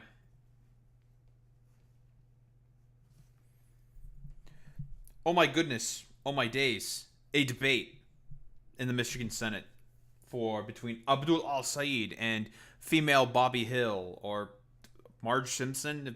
I don't know if she were sentient or something. I don't know. Whatever. But it's a second debate between Abdul Al-Sayed and Haley Stevens. The first one was kind of boring and uneventful, but from what I understand, Abdul Al-Sayed still performed rather well, got his points across, and did relatively good against Haley Stevens, who mostly just said a bunch of nothing and hyper specifically fixated on Abdul Al-Sayed's tax returns, which now they're out, and all the like dumb fuck weirdo like blue MAGA centrist types are complaining about Abdul Al-Sayed having a couple of properties in India and the UAE or something. Sure, man. Oh no, a doctor who earned a bunch of money, that's a couple of properties. Meh. Sure, man. I don't know, is he like renting them out or something? They're like accusing him of like being a landlord to try to get like a really cringe hypocrisy burn, and it's just like, this is very pathetic, because I don't think I really care all that much, to be quite honest. So I don't know, blue MAGA coping as always. We shouldn't really be surprised by that whatsoever. But here we're probably just mostly gonna go through clips here by our, I don't know, favored Michigan autist, Umich voter, who's an Al-Sayed head. Funnily enough, this guy was what, a Mallory McCuomo head, and then became an Abdul Al-Sayed head as soon as McCuomo dropped out. So, we probably have a relatively unbiased selection of clips. No Clipperino, El Clipperino, Chimperino, by, I don't know, like blue MAGA fucking weirdo types and whatnot. Or cucked lefties, because we hate the left secretly or something. No, we don't actually, but whatever. It's all a meme. Abdul Al-Sayed's opening statements. There's a bunch of stuff here. We're just going to go through clips. I don't want to go through the entirety of the thing, because we have a bunch of associated material, shall we say, in order to have some extra debunkings. Anywho, Abdul, your opening statement. And travel a difference of 10 years difference in life expectancy. Instead of practicing clinically, I went into public health, rebuilt Detroit's health department, led Wayne County's Department of Health, Human and Veteran Services. We did things like put glasses on kids, took on corporate polluters, made sure that our kids weren't breathing the worst coming out of smokestacks, and eliminated medical debt. But I'm running because it just shouldn't be this hard. I've been down to 110 different cities, 475. So here's the thing with what a lot of the blue MAGA types are claiming. For whatever reason, they were like complaining about Abdul al-Sayed's like credentials as a doctor because he didn't go into private practice and he decided to do public service. Saying that he wasn't like a doctor for some reason. It was very weird. All of the various attacks that people keep having against Abdul al-Sayed have been, well, mostly have fallen on deaf ears for one reason and one reason only. There's like nothing on him. Like, he's such a perfect little fucking Boy Scout that it's like really, really difficult to come up with anything on him. Like, again, he did all of his doctoralship at Columbia University. He married his high school's fucking sweetheart. He went into fucking public service and has been publicly serving Michigan for a very, very long time. In every single way that these motherfuckers try to attack him, it just highlights the better parts of him in particular. So it's just like, dog, it just comes off as like really fucking desperate. And I mean, like, the difference between the amount of likes that Abdul's opening statement has between the amount that Haley Stevens's has is not fucking great. Wait, Abdul's running for celebrity? Oh, Jesus Christ. They keep trying to do like desperate MAGA-esque sort of attacks, and it's just not working because like all the dumbass fucking liberals, quote unquote liberals, are trying to say that it's blue MAGA. It's actually, you know, it's actually kind of racist. And he's just like a sexist. He's exactly like MAGA, and or that all the leftists are like MAGA in like some weird horseshoe theory fucking way. It's just pathetic and desperate. Public events. I could go to a living room in Lansing. I could be in a church in Detroit. No matter where I go, people tell me I need to be able to afford my groceries. I need to be able to afford my gas. I need to be able to see a doctor when I get sick. My friend is going to frame this race about me and her. It's not about that. It's about you. It's about what you deserve. It's about you deserving of politics. Okay, here's the thing that I also don't like. Okay, this is the fucking my friend shit that he got from like Bernie Sanders. Maybe Bernie Sanders gave him that piece of advice. I know that he also apologized. We'll probably mention this again. He also apologized to quote unquote how nasty people are about being against Haley Stevens to try to stave off any of the quote-unquote Bernie bro attacks. Here's the problem with these fucking freaks. Never apologize to them because they'll just lie anyway. Like, it doesn't matter. They'll lie. They will always just come up with, like, random bullshit to come up with, like, a pathetic attack. Like, for fuck's sake, like... And we'll probably go over this at some point in time, but that fucking ogre, John Fetterman, tried to insinuate that Abdul al-Sayed is like fucking Graham Plattner, when it's just like, dude, what the fuck are you talking about? Like, no, you sound like an idiot. That's not bought off by the same corporations picking your pocket at every single turn. I'm looking forward to the conversation about how we get money out of politics, put money in your pocket, and pass Medicare for all. And travel a difference of taste. All right, female Bobby Hill, what do you got for me? Tonight, as we know, the stakes of this race couldn't be higher. Costs continue to go up. Our health care, voting rights, civil rights, it's all on the line, in addition to Social Security and Medicare. And if Mike Rogers wins this race, all goes by the wayside. Look, Michigan deserves a senator who can win and who can deliver. I'm the only one on the stage who has flipped a Republican seat, and I was named Michigan's most effective Democratic lawmaker in Congress. Yet you decided to vote for about $3.3 billion to be sent to Israel recently. Oof, yikes. I hope those Israel bucks are going well for you. And also, this is another thing that I'm probably going to bring up only this one time about Haley Stevens. No substance. At the very least, Abdul al-Sayed has been talking about cost of living problems. He's been constantly talking about how families are experiencing big problems with like cost of living, doctors, bills and whatnot. And Haley Stevens will never do that. Because, again, consultancy, cucked brain over here, Bobby Hill over here, is just like, well, why should I have... Well, Dad, why should I ever mention policy? I'm only running to be a politician. Policy? What's policy? Because my only focus is you. Abdul is running for celebrity. Republicans are propping up his campaign. Yeah, man, running for celebrity because Republicans are propping up his campaign. Like, what does that even mean? Like, what celebrity is Abdul Al-Sayed getting from this? The fucking Hassan simp celebrity? Like, okay, man. Sure, dude. Campaign. And Mike Rogers just the other day said in a secret phone call that he makes it easier for him to win, that he's the one he wants to run against. Look. Okay, so this is kind of a lie here. So first off, every Republican's going to make that claim, but they tend to be liars, but whatever. Here's the problem with that claim. This dumbass over here released some AI-edited endorsement of Mike Rogers for Abdul Al-Sayed. It's just a lie, blatantly speaking. I think she ended up fucking taking it down because everyone was just like, you're a fucking liar, you dumb bitch. Like, fuck you. And it was just kind of a bit of an embarrassment, but it's not going to stop, like, the dumb fuck blue mega talking points, of course. This isn't about the DC or New York influencer crowd. This is about putting Michigan first, and I've got the receipts to do that, which is why Governor Whitmer and so many others are joining my campaign to win in November. Yeah, Governor Whitmer, who went to the White House this is quite a fucking goddamn frame. Jesus Christ. Which why Governor Whitmer, when she went to the White House for the first time, decided to cower out and cover her face like a little coward. All right. Oh boy. Cost of living question takes a hit at Stevens' vote to fund the Israeli military. If I were to take a guess, because of the fact that this motherfucker Haley Stevens just recently voted against Thomas Massey's amendment to send more money, or to try to stop Congress from sending more money to Israel. Because again, I think this motherfucker has gotten like $45 million from AIPAC or something. It's a lot of money. Money from the corporations who are jacking up your prices in the first place. When you're bought off by DTE and Blue Cross and Big Pharma and Big Tech and AIPAC, don't be surprised that there's a pro quo that comes with that quid. That money doesn't just fall off trees. $60 million from outside organizations in this race, they just come from nowhere. It's because those exact same organizations expect something on the other side, and that's that they get to expect to own your next U.S. senator. So it starts with being able to say, I'm the only candidate in this race who doesn't take any money from corporations. Never.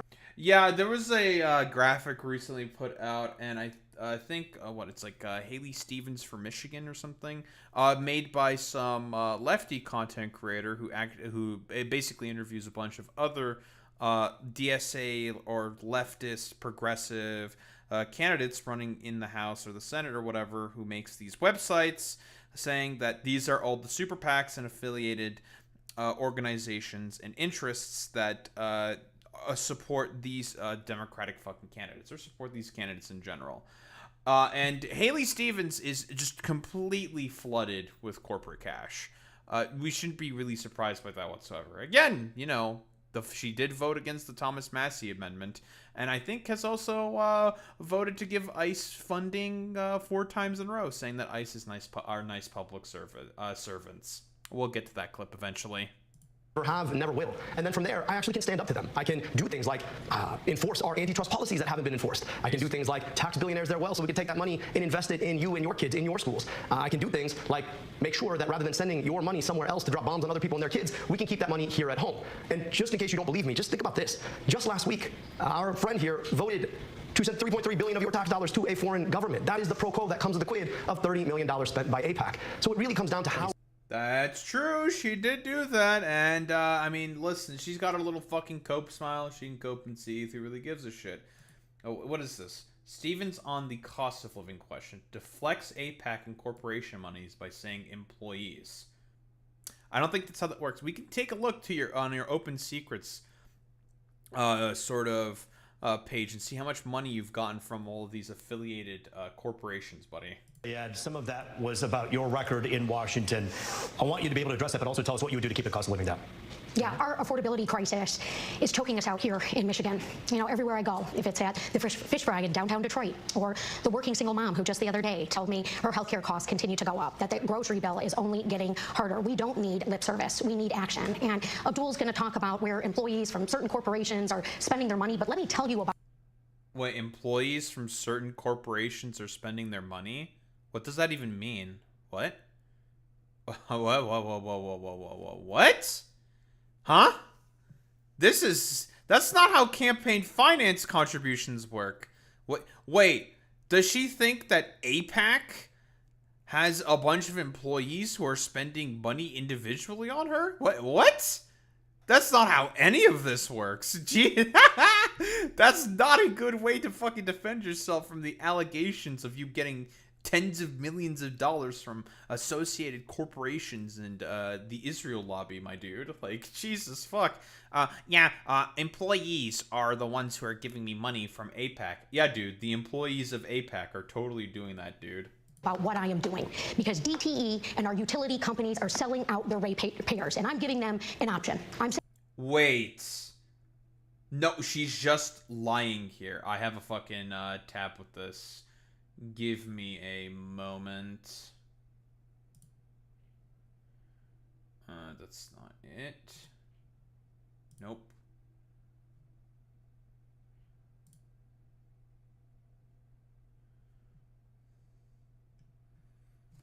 Here, okay, this is the quick fact check from Abdul Al Saeed's team. Talk about how in reality Haley Stevens does actually receive money from DT, which I believe is the energy company that I think it's in Detroit or something. I don't remember exactly. Congresswoman Haley Stevens, are you taking money from for your campaign from DT or consumers? No, but let me say this, Roop. That fucking face, dude. That's so good. I have been transparent. But then $40,000 in direct receipts to her campaign from DTE's corporate PAC. And then there's, I don't know, Center for Democratic Priorities, which released its funders, but then they're behind these shell organizations, these 501c4s. So I'd really like to revisit that question, because I don't know how to explain $40,000 directly to her campaign from DTE. I'm the only candidate. I believe this was also like corroborated by a bunch of various like PAC trackers, like right here. This is from DTE, about 30. Well, I don't think they updated their PAC quite yet, but yeah, there's been evidence found that no, actually, you did accept a bunch of money, specifically from oil lobbyists. So yeah, nice fucking try there, buddy.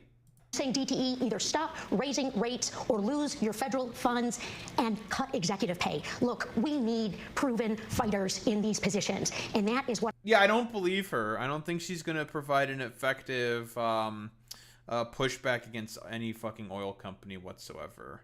Like, nice fucking meme, dude. I have done time and time again. I've got the receipts to show it, and this is also why Governor Whitmer and A.G. Nessel, two proven fighters who want to see results, have endorsed me in this race, because Michigan, it needs a workhorse in the United States Senate, sleeves rolled up, ready to tackle our problems on day 1. And I'm not just stopping there. Oh yeah, and here, just real fucking quick, just for the corroborated evidence of the DTE contributions. Yeah, DTE Energy Company Political Action Committee, Haley Stevens for Senate primary. That was $2,500. There's just a maximum fucking contribution. She just lied, basically. Oops. Of course, probably affiliated PACs, of course, that have also sent her a bunch of money. Yeah, she just fucking lied. There, let's lower the cost of groceries with my bill. No tariffs on groceries. No tariffs on groceries. Yeah, sure, man, totally. Here, man, speaking of the fucking DTE money that we just proved that she lied about, here's Haley Stevens saying that she doesn't take that. No, she actually did, guys. From DTE or consumers? No, but let me say this, Roop. I have been transparent. I have been transparent throughout this campaign, and let me just say this, that the only thing that ever motivates my work is the people of Michigan, the people who I hear from. My opponent is on these big podcasts. He's running a podcast himself. These folks are making fun of the way I sound, but yet I... Wait, what? Is she talking? Wait, podcast? What Wait. What? What podcast? What do you mean? I think most people just think you're like a bit of a dope. Like, you're kind of goofy. You're kind of like a silly little oddity. What podcast are you fucking speaking about here, bro? What?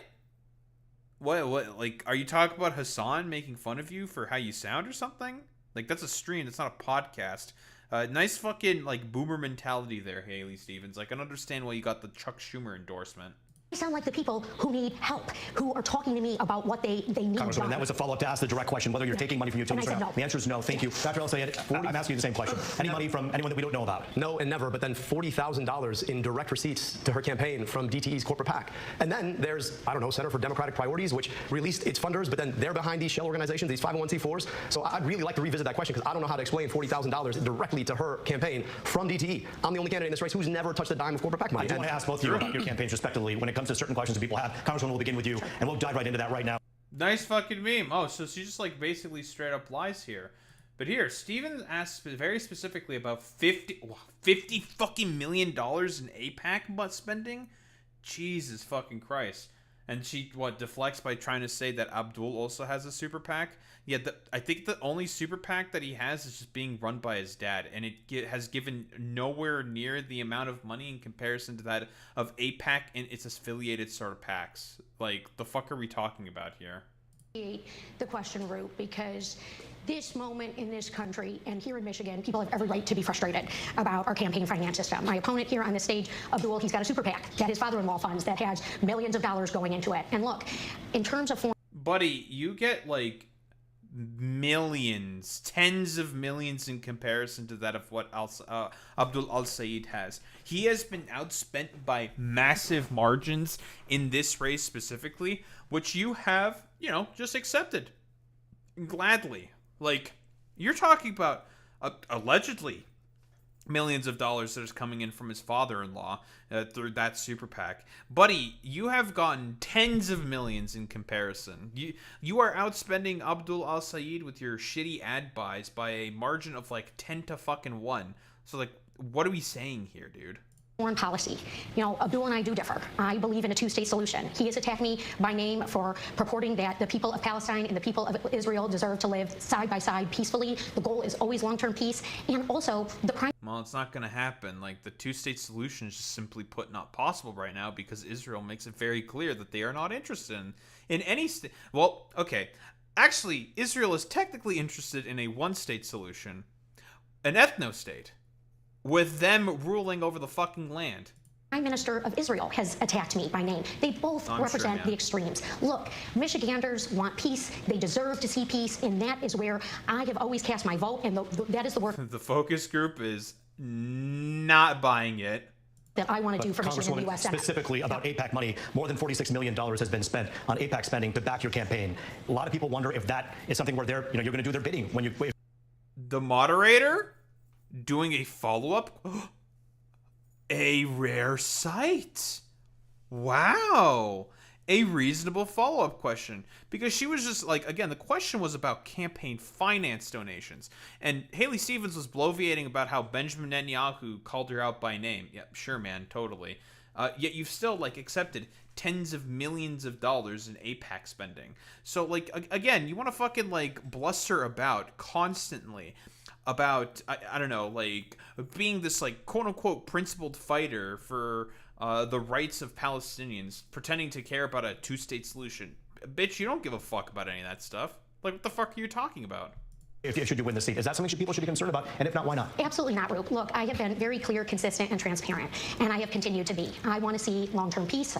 So then why are you not answering the question about about the APAC money you got? We know you got it. Everyone knows you got it. We can take a look through your open secrets.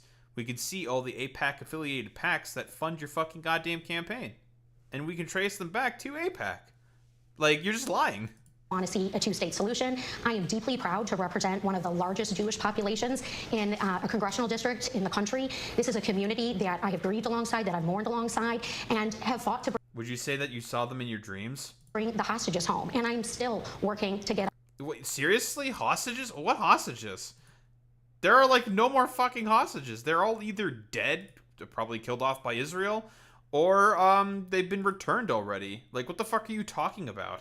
Us to long-term peace. But no concern about the $46 million+ spent on the behalf of APAC that should worry people about perhaps you doing their bidding should you win the seat. That fucking little smile right there. She's like, oh, fuck, he's not letting me get away with my bloviating nonsense. Yo, let's go. Local Michigan reporters being AO-based, AO-based, AO-based, AO-based. I don't think there's much difference between super PACs going in for Abdul or super PACs going in for me. We have a problem with campaign finance reform. But bro, you got fucking tens of millions of dollars in comparison to that of how much Abdul has gotten.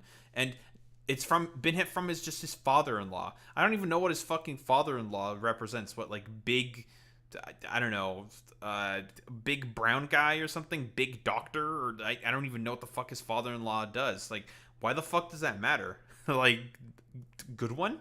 Good one. In this country, I have an A grading from End Citizens United. I have been endorsed by Defend the Vote. I have voted consistently. Yet your integrity, the integrity tracker has literally put you in like the lowest grade possible. You got a fucking F, little bro. And I'm going to stop Mike Rogers from getting anywhere close to the United States Senate, which is why he doesn't want to run against me, and which is why somebody like Governor Whitmer is supporting me in this race. Yeah, cope and fucking seethe, but that's because Governor Whitmer is just a stupid Zionist, and you're also a stupid fucking Zionist. But here's a little interesting clip that just kind of came up just today. So Haley's, and this one has gone viral. It has certainly made the rounds. But Stevens met with a community leader, Jai Singletary? I don't know how to pronounce your name. Who told her he already voted for Abdul al-Saeed. Singletary, whatever. Showed photos of the youth soccer team he coaches before telling Stevens lawmakers shouldn't be supporting Israel's military that has killed children in Palestine. I wonder how Haley Stevens responds to this, because the last time she had a Jewish constituent walk up to her and ask her about the donations that she gets from fucking AIPAC, she just ran away like a little bitch. Why don't we take a look? One, I did already vote, early voted. Somebody is going to win. I do not want Mike Rogers to win. Whoever it is, like I said, it's not an issue. It's not a candidate issue. It's a human rights issue. Yeah, right. Sorry, what's your full name? Jai, J-A-I. Wait, it's a human rights issue, and then she just walks away. Dude, that's... Wait. She just walked away. Dude, seriously, bro said fucking human rights. It's about human rights, and she just walks away. That's hilarious. It's not a candidate issue. It's a human rights issue. Yeah, right. Sorry, what's your full name? Not a candidate issue, it's a human rights issue. Fucking walks away. Oh my god, this is such a terrible fucking look. Oh my god, she's not gonna answer any of the questions about Israel. And is just gonna have this fucking jabroni over here do it for her. Oh my god, that looks so bad. J-A-I. Singletary. S-I-N-G. All right, now, guys. Bye. See you tonight. How old are you? I'm 31. I'm sorry, I missed the top of this, but you were in the neighborhood? Yeah, so I kind of answered. I put one hat on, executive director of Woodbridge Neighborhood Development, Okay. and my second hat, I've been living in the city of Detroit since 2019. I've been a resident of Michigan since 2017. And you already voted earlier Yeah. absentee Yeah, I got a ABB. Yeah, absolutely not. for Abdul. I did. And so why did you want to be here to talk to them? Because, like I said, it's not a candidate issue. Not a candidate issue. I think this is, no matter who wins, no matter who loses, because it's not like it's going to go away. I know it's not like a broken record. Those 6-year-olds that I coach here, they're just as precious as the 6-year-olds in Palestine. And it just absolutely breaks my heart when I see limbs missing, children, they're having to play soccer on crutches with no legs, having to live lives. And I feel like my country is directly responsible for those actions, and it needs to stop. When you make of this action that you just had?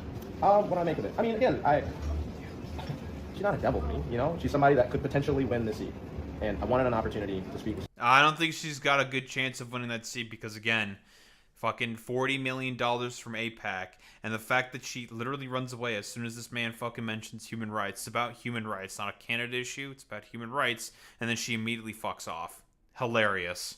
Somebody about an issue, and I have no Palestinian blood in me.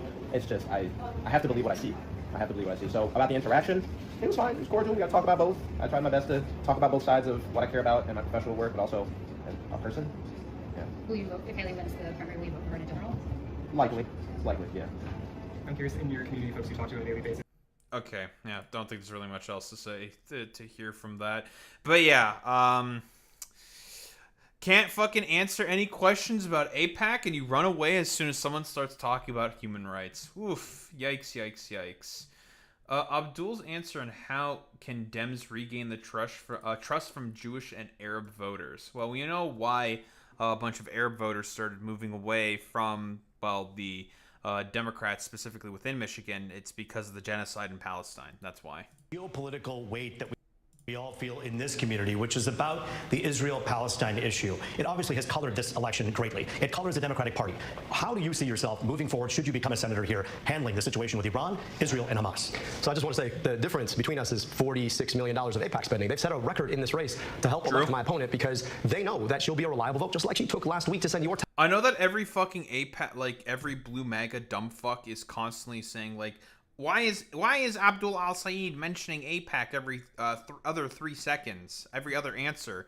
Dude, it's because it's very obvious and clear. If you are accepting that much money from a political action committee, they are expecting something from you, as he himself has said. So all you blue MAGA fucking losers can like cope and fucking seethe about it, but it's kind of incredibly fucking important to understand that if you are accepting that much money, like tens of millions of dollars, something is being expected of you. Tax dollars to a foreign government that is aiding, arming, and abetting the very people who want to foreclose on the possibility of Palestinian self-determination. Look, at the end of the day, my job is to take care of you here. I want to be your U.S. Senator. I want your tax dollars spent in Michigan to provide schools in Michigan, to build healthcare in Michigan, to build roads in Michigan. And I think that money sent over there to kill kids and women is the worst use of our tax dollars, and yet that's exactly what $46 million in spending will buy you. And I believe deeply that we have a responsibility to make sure that we don't make other people's problems worse. So I believe in equal rights and peace, dignity, and self-determination for Palestinians and Jewish Israelis alike. I believe that we should not be fighting stupid wars that AIPAC wants us to fight in the first place. And I believe we have a responsibility to keep our money here, to invest here. That really is the difference. We're being outspent in this race 12-1. Chances are you're going to see an ad, probably 2 of them, on behalf of AIPAC for my opponent in the next commercial. Oh my... Okay, hold on. There was actually something that literally came up for what Abdul Al-Sayed is saying here. Let me grab that real quick.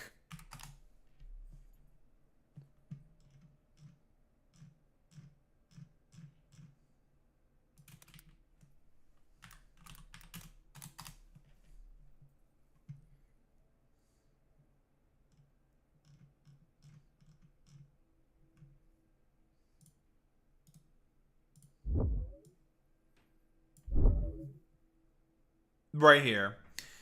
Roku ads. So AIPAC was forced running Roku ads during the fucking Abdul Al-Sayed and Haley Stevens fucking debate. Literally side by side while the debate is running. Like, come on, bro makes the easiest fucking call on the fucking planet. It's obvious. It's obvious who AIPAC wants to win. Commercial break. That's what that buys you, lying about a record around President Obama's endorsement or lying about me and my character. But that's exactly what happens when you stand up and say, that is true. Haley Stevens has been running with this lie, talking about how she got endorsed by Barack Obama. It's like, no, he has not even waded into this race. Like, what the fuck are you talking about? Maybe Palestinians should have rights too, and maybe we should have rights to our tax dollars here. Dr. Al-Sayed, I'm going to give... Very, very cool. But here, how about Haley Stevens' rebuttal on AIPAC spending? Dana Nessel supports me? Who the fuck is Dana Nessel? Transparent, and that is why I have released my full tax returns, and Abdul still hasn't. We need to ask him, what's he hiding? What are the Republicans? Bro, what the fuck are you talking about? God, why the fuck does it matter if your fucking tax returns haven't been fully released? Like, is Abdul Al-Sayed a fucking billionaire? By the way, his tax returns did get released, and all they have is just some random properties in the UAE and in India, and that's like literally it. Like, why the fuck does that matter? Again, it's an attempt at like some MAGA cope shit that's just not gonna fucking stick. Like, it's pathetic. Going to uncover in the general election that they will use against him. I am the only non-millionaire in this race. I have been recognized as an effective Democratic law. Is Abdul Al-Sayed a millionaire? No one gives a fuck about if you have like millions upon millions of dollars. People only care about the fucking policy, which again, this bitch will never talk about. Maker who, yes, governs in a clear, consistent way on complex challenges. I am beholden to the people of Michigan, the people who I hear from when I am in the grocery store. Oh, really? Yet you decided to vote to send a bunch of money to Israel for more aid. Curious. Line. People who've broken down in tears asking me how we can address this affordability crisis. And that is what I am doing. That is what I will do on day one. And I have the receipts to prove it. Dana Nessel agrees with me. Dr. Al-Sayed, I do want... Who the fuck is Dana Nessel? Who is that? And this is your rebuttal to AIPAC spending? Yeah, some random jabroni named Dana supports me. Fucking pathetic, dude. Now for the nastiness during this race. Now, like I mentioned earlier before, Abdul Al-Sayed, because he's a nice guy, he's a nice dude, very, very nice guy, he has a big heart, also talked about some of the, like, rudeness and meanness, quote-unquote, that people have been mentioning and attacking Haley Stevens with. Here's the fucking thing with that specifically. Do not ever show any fucking mercy to these people. He apologized, right? Because he's a good fucking dude, right? They don't give a shit, right? As much as, like, the blue MAGA types like to, like, pretend that they're not MAGA, that they wouldn't stoop down to the exact same levels as, like, MAGA or whatever, these motherfuckers will use the exact same rhetorical tactics and tricks and stratagems in order to paint their opponents in a particular light in order to get these pathetic attempts at, like, certain kinds of dunks. It's nonsense, dude. Like, do not ever apologize to any of these people because they will just lie like literally anyone else. And if we're talking about this specifically, why don't we actually get into it real quick? Here.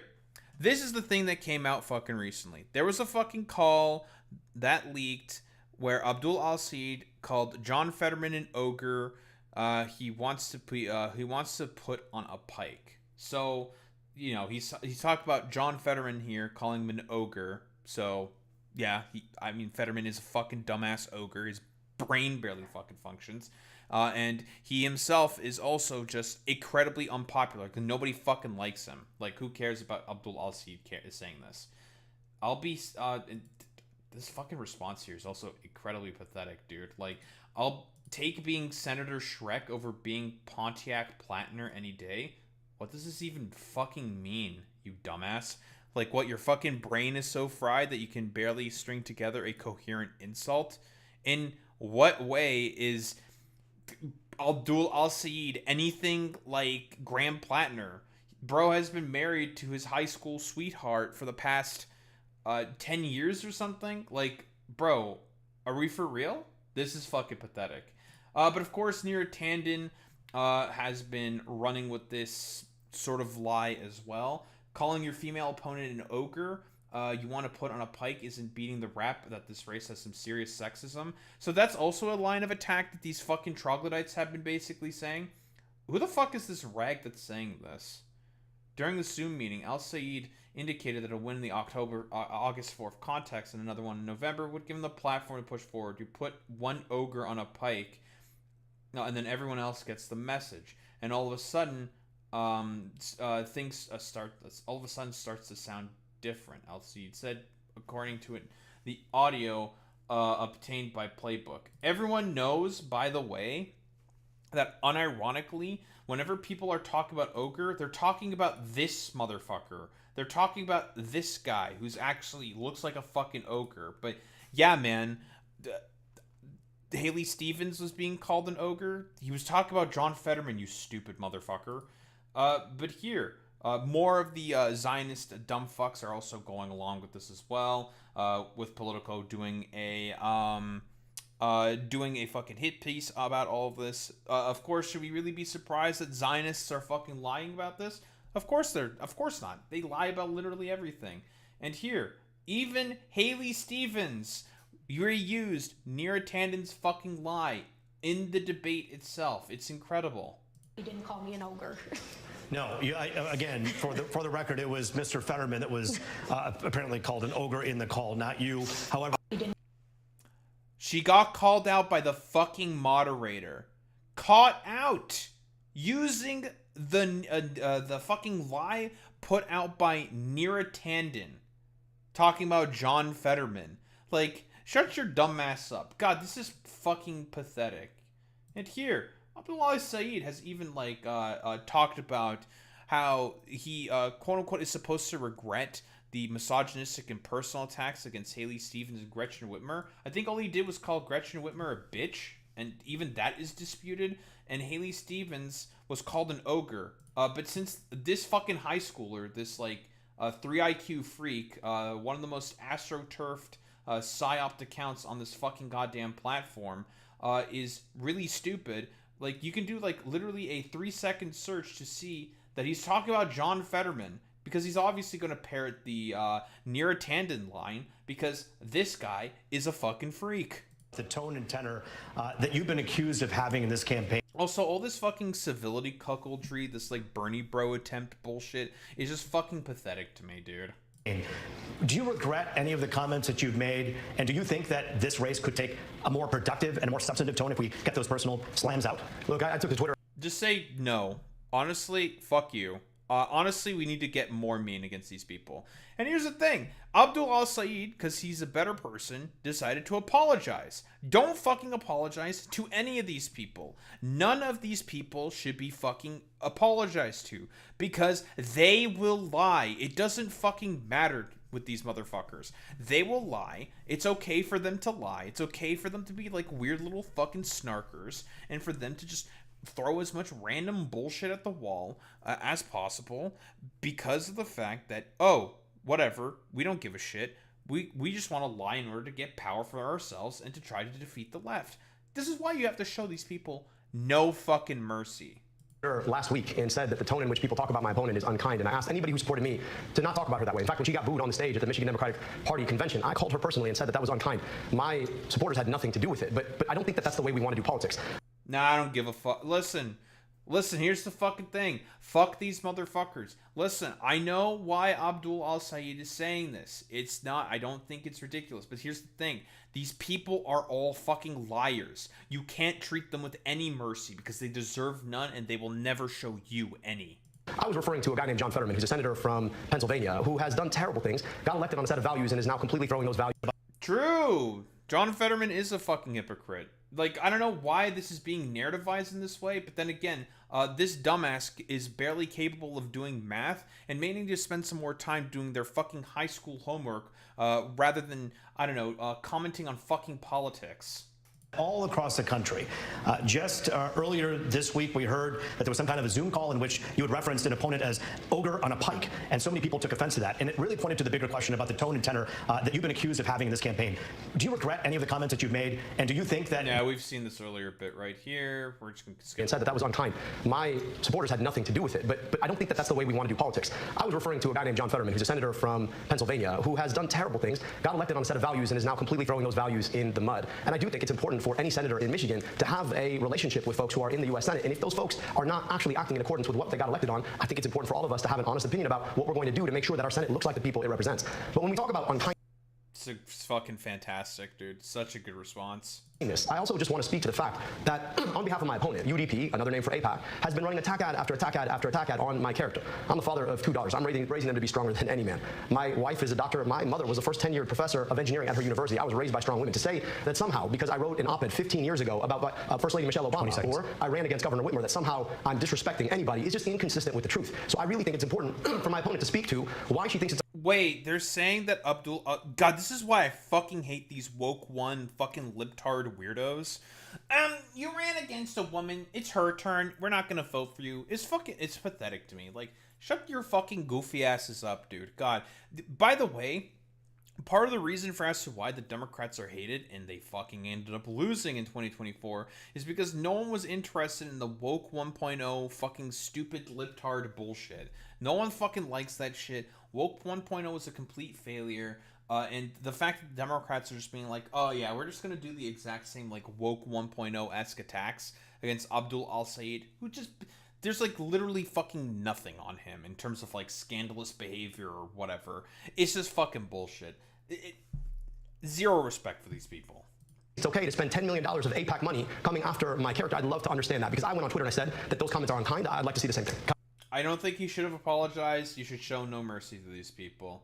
Steven's about the fucking nastiness. What is it? Oh, she can't answer the question. I wonder why. Listen, nastiness for me, but not for thee. The ads that you see on television, whether you paid for them or whether someone else paid for them, do you think they're doing an injustice to voters by just filling the room with vitriol and hate and not getting to the issues? Well, look, there was something else that was revealed in the phone call that Abdul was mentioning, which is that he said that he's not going to be able to get much done, that he's not focused on policy for the first 2 years that he is in the United States Senate, that he's going to be focused on national politics. Again, Michigan needs a work... What the fuck does this even mean, you stupid, dumb fucking bitch? What? Hello? You're just not going to answer the question? about the fucking ad buys? No, you're not going to answer that. Listen, meanness for me, but not for thee. We're just going to keep trying to use this as a. This is why you don't apologize to these people. They don't fucking deserve it. It's just like, bro, what the fuck are you going to accomplish when you get into the fucking Senate? Like, sit on your ass and get more fucking APAC money, because that's literally what you're going to do.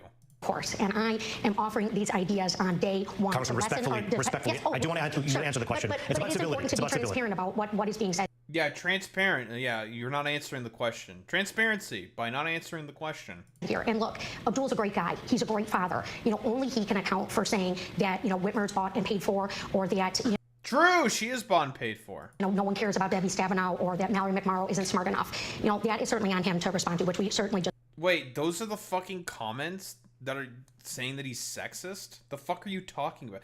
Wait, nobody liked Mallory McCuomo because she tried to occupy a lane that no one is interested in. Like, Jesus Christ. Did hear from him on that. After I'll say it, you have a quick minute. Look, I told you at the outset that my opponent was going to make this race about me and her. But this is about you. This is about whether or not you deserve a politics of the people, by the people, and for the people, or of the corporations, by the billionaires, and for the special interests. True. In an effort to talk about civility, I just took another attack. And I just want you to ask yourself, what is it that you deserve from your politics now? Do you deserve a politician more focused on their opponent because they want to be in a seat, or do you... God, this is such... He's flipping the fucking civility argument on these fucking dumb fucks. Because again, these motherfuckers will never talk about policy and will always weaponize civility at any point in time. Any point in time. These hypocritical little fucking bitches. These blue MAGA fucking losers. They will always, at any point in time, use civility politics to their fucking advantage. And as a byproduct... that being flipped, rather as a byproduct, no, like basically everybody hates the fucking Democrats as a byproduct of that. And this being flipped on their fucking heads is just, chef's fucking kiss. You deserve a politics where we're all asking, how do we actually serve you best? Because that's what I'm focused on here in this debate and been focused on for this entire 15-month campaign that we've been running on. Very, very cool. Fuck you, you stupid civility-brained fucking cucks. Energy affordability from the this individual here. Probably is going to mention like the Iran war, Israel and APAC. I think I'm just going to skip that. Socialism / DSA. I'm curious about this. What do we have here? Endorsement in this particular race. But when you go to a rally, and we've covered so many of them are from that organization. Who are you when it comes to your political stripes? Many people call you progressive. Some have accused you of being a socialist. Not that that's a bad word, but people have said that about you. Where do you stand on your politics? How would you describe your politics? Roop, I'm a doctor and a scientist. I want... Okay, so we're talking about the DSA endorsement. Abdullah Saeed has been pretty consistent in terms of his progressive advocacy for... I mean, he's been friends with AOC for, like, the past decade. Like, the fuck? Like, seriously? So we're surprised that he's getting endorsed by DSA? What is this? Answer on socialism? Are we doing, like, just dumb fuck fear-mongering or something? Okay, bro. Whatever. Is rebuilding a health department in the city of Detroit, leading Wayne County's Department of Health, Human, and Veteran Services. We had to go in there and work with a diverse community to be asking what are the challenges we face and how do we actually solve them. We were able to identify the fact that our county ranked the number 8 for medical debt nationwide, and we could eliminate that for a penny on the dollar. So we set aside $7 million to raise up to $700 million in medical debt. When kids couldn't get glasses, 30% of them would get tested positive for needing glasses and wouldn't get a pair. We put optometrists on vans outside of schools so that as soon as a kid got a positive test, they go out, get a full optometric exam, and get a pair of glasses delivered within 2 weeks of a vision test. Now, working with a diverse community of people, you come to realize that not every solution fits the same way. You've got to be thinking about a solution in the right way. When it comes to the question of socialism, I'm not a socialist. I'm just a capitalist who understands how capitalism works. The biggest threat... I mean, like... Sure. Like, I don't know. Like, whenever these, like, questions on fucking socialism really get talked about and answered, it's never in, like, an honest respect. Like, it doesn't fucking matter. Like, who the fuck cares? Like, nah, you know, socialist, you're just a socialist because you got endorsements from DSA or whatever. It's just like, no. People just think he's, like, the best progressive fucking advocate. Like, why the fuck do you care? Like, are you guys just mad that socialists or, like, DSA, for example, are just have, like, better organizing in comparison to that of, like, all the liberal dumb fucks who are losing the young people that they need in order to have the organizing that they need or something, like the organizing capabilities that they need in order to be able to run campaigns. Like, just here's the fucking issue. Maybe, just maybe, if the Democrats were actually interested at all whatsoever in terms of getting more volunteers or getting more people on their side, actually, like, do things for the fucking constituency that is popular instead of, like, constantly fucking defending, Israel and everything. Like, it just doesn't make any fucking sense to me. It's pathetic, dude. The capitalism was never the idea of government regulation. It was always monopoly. I want you to think about the stuff that you have to buy, whether it's your groceries and the number of stores you can go to, or it's buying a flight to see your grandmother, or it's picking a phone or a phone provider. You have like 2 or 3 options, and that shouldn't be legal, but that's the way our economy works right now. So I think government ought to be there to regulate on monopolies and oligopolies so that everybody can actually participate in an economy without having to be forced to pay more or get paid less for the work they do. So true, and based, of course, by Abdul Al-Said. I mean, like, just, like, talking about this whole fucking socialism, it's just stupid. You should never fucking focus on it. But in any, Boy Meets Minnie, the racists are here. Oh no, they're racing, they're being racist because I'm racist. Everyone is racist here. But what's up, Boy Meets Minnie? How's it going, buddy? You finally raided in, you son of a bitch. It's almost 2 in the morning here. What the fuck?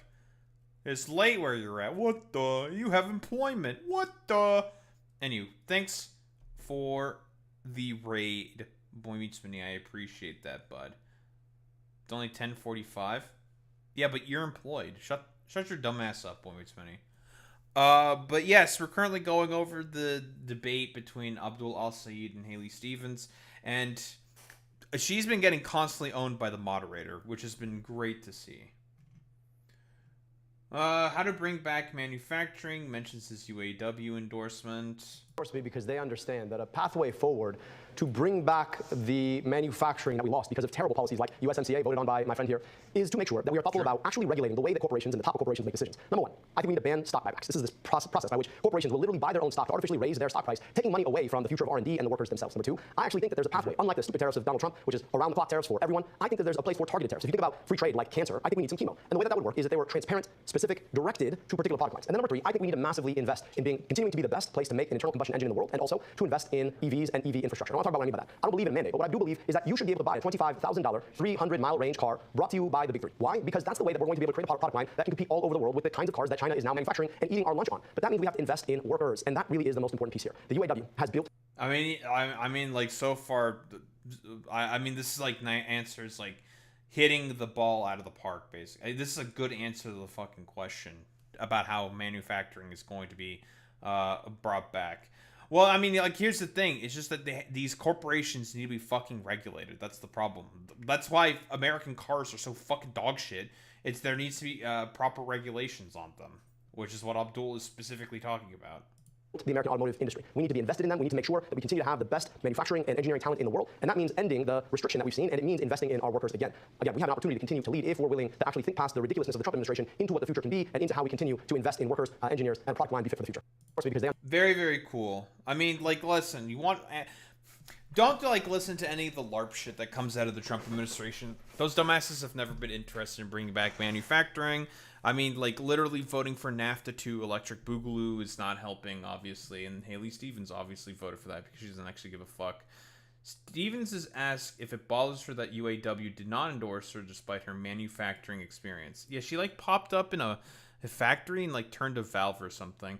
I don't know why a bunch of labor unions are endorsing her, probably because they're just, like, familiar with her or something. Whatever. She's still fucking shit on labor and will basically do anything to have the help of the... I mean, like, literally all the corporations are giving her money through various PACs. Like, whatever, dude. A long-standing relationship with retirees and UAW members, and to have 17 labor endorsements in this race by a long shot. And I'm also very... Oh, yeah, probably because she's been in politics for longer than Abdul Al-Said, who's mostly been in the medical field. Proud to have receipts and because I do believe that all of the nurses unions have endorsed Abdul Al-Said. Plans, and I'll show you where I'm leading the charge. Costs are killing us in our manufacturing sector. All right, the trade war with Canada has sold us out. There are 1,000 Cleveland Cliffs workers, mostly in Downriver, that are out of work right now. You know, Mike Rogers wants to rubber stamp all of this. The stakes couldn't be higher. November is 50-50. He said on the leaked call he wants to run against Abdul. He knows that I passed bipartisan wins for Michigan with chips and science to lessen our dependence on... No one fucking likes bipartisan bills, you dumbass. Like, oh, look at me, I'm passing bipartisan bills. I love bipartisanship. Buddy, nobody fucking likes bipartisanship in the United States of America because everyone knows it's like, oh, I'm gonna get fucked in the ass. On China, that I want to do that with critical minerals, which will lower costs and create jobs and continue to propel us as a manufacturing hub. And look, Roop, I was deeply proud to play a role in the Obama administration when our big three was on the line, particularly General Motors and Chrysler and Hyundai. Not really a good sort of thing to necessarily bring out because everyone knows about the bailouts the fucking car companies and the banks got as a byproduct of the Great Recession. You saying, like, I was proud to work with Obama on that. That's not exactly going to play very, very well because of the fact that people lost a ton of their houses as a byproduct of those bailouts that Obama did in '08, you idiot. Hundreds of thousands of manufacturing jobs across our state. That was a long time ago, but it was policy that worked. We cannot take for granted that this incredible state of... I wonder why they were all lost. Are you going to mention that? No, I'm just saying. Michigan is just one of a handful left in the country whose central economy, all the jobs, drive through manufacturing. I'm going to be the champion for that in the United States Senate, and I'm going to run through anyone and anything that gets in my... Yeah, okay, buddy. Yeah, totally. I totally fucking believe that. You with your $46 million in APAC money. Of course, yeah, we brought this up earlier. Yeah, she accepted a bunch of money from fucking DT, where she just lied about that, straight up. But here, Abdul talking about the electability argument by saying that if you need $60 million in order to be able to run an election, does that actually make you electable? An interesting point here. Anti-democratic. And we had an opportunity to break the filibuster. Now, let me just talk about what the filibuster is. The filibuster is a process by which all of the Senate can hide behind one senator who wants to filibuster, which requires a 60-vote threshold to break. And that means that you need 60 votes to pass something when it really should just be the majority number of votes. I oppose the filibuster. I think the filibuster has been anti-democratic for a lot of reasons. And once you get past that, we have the opportunity to get money out of politics to take on Citizens United. We have the opportunity to put money back in pockets by doing things like passing the PRO Act to stand with unions like the UAW who've endorsed us. We have the opportunity to start changing and enforcing our antitrust policy so a few corporations can't pick your pocket at every turn. We have the opportunity to tax billionaires their wealth, and we have the opportunity to finally guarantee every single person in this country healthcare through Medicare for all. But we've got to get the... This is a very, very solid, just a simple explainer of the filibuster, right?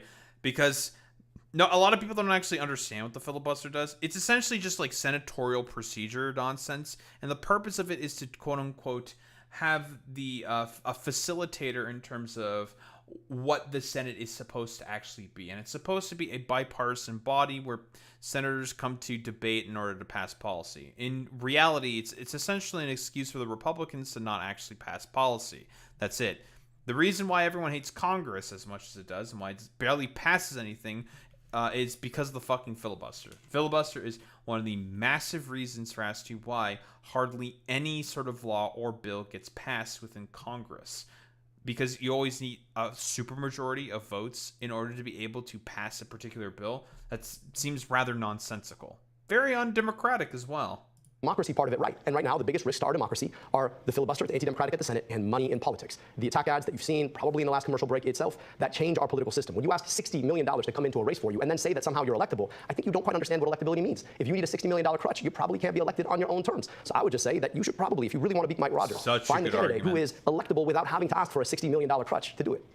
That's such a good way to defeat the electability argument, because that's like the main argument that all these fucking losers like to say. I'm electable.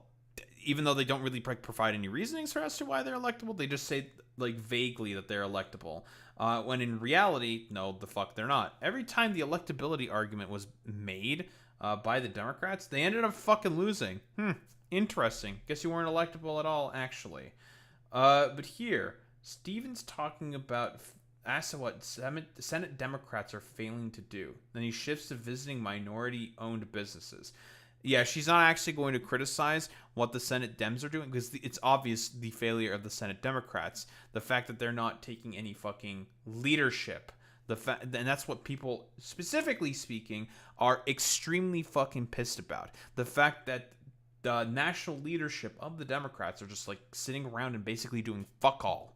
things they are really missing is what we need here in Michigan. You know, an understanding of what makes our state tick. You know, go and visit a small business. Go and talk to a black-owned business. You know, I know it's great to host rallies and have these fun events. This is extreme. Already, I fucking hate this rhetoric because it's just like you're not answering the question. Oh, look at the fucking black-owned business, guys. Like, bro, I don't give a fuck about no black-owned business. What are you going to do about addressing the failures of the Senate Democrats, who are extremely fucking unpopular? But everywhere I have gone in Michigan, I have taken the time to visit a minority-owned business. I want to see my bill that would take an investment capital structure into black-owned businesses. So things like what we have on the Avenue of Fashion, which is a national best practice, that we can do that in Saginaw and Muskegon and Lansing. There's so much great economic development happening here, but our tax code and our tax dollars aren't working for us, which is why I have staked such a big part of my campaign on hope and equity, so that every zip code gets equal investment. I have fought to bring these dollars into Pontiac, and I'm darn proud of it. You know, for the bridge and for youth recreation, we need to continue to do that across the state. And the people who aren't from here, who are so eager to campaign here, they should really come and spend some time with the residents and the people who I'm hearing from each and every single day. Look, there's a lot to be. Okay, bro. Yeah, totally. Dude, if we just keep investing in black-owned businesses, guys, we'll totally fucking fix all the problems with the party. Even though this was not about... Literally, this is not about, investing in black-owned businesses or, like, whatever dumb fuck bill you have or whatever. That's not going to pass and will probably instantaneously fail anyways, even if it were introduced in the fucking Senate. Like, there's no point in bringing this up. It does not fucking matter. This is just a pointless, just fucking screed. Be proud of for Michigan, but there is so much we could be doing to do more for folks. I believe I just want to make sure that the viewer had the question answered, because I think it was about what was going wrong in the Senate, and we got this conversation about why senators should come visit, which is actually exactly what they just did. But I just also want to just be clear about this, that at the end of the day, yes, you should go to small businesses. That's actually what we've done. We've also gone to 475 public events where we actually took questions from an audience rather than these baked and polished, made for a camera events that too often is the way that my friend has campaigned. And so, look, we do. Wait, that's actually very, very true there.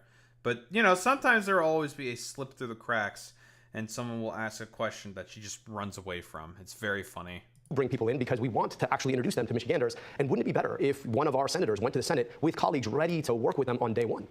Also, a ton of, like, Democratic senators also do not go to any of their fucking town halls because they hate you. They fucking hate you. ICE. Very interesting, because Haley Stevens has been voting in line with giving ICE more funding.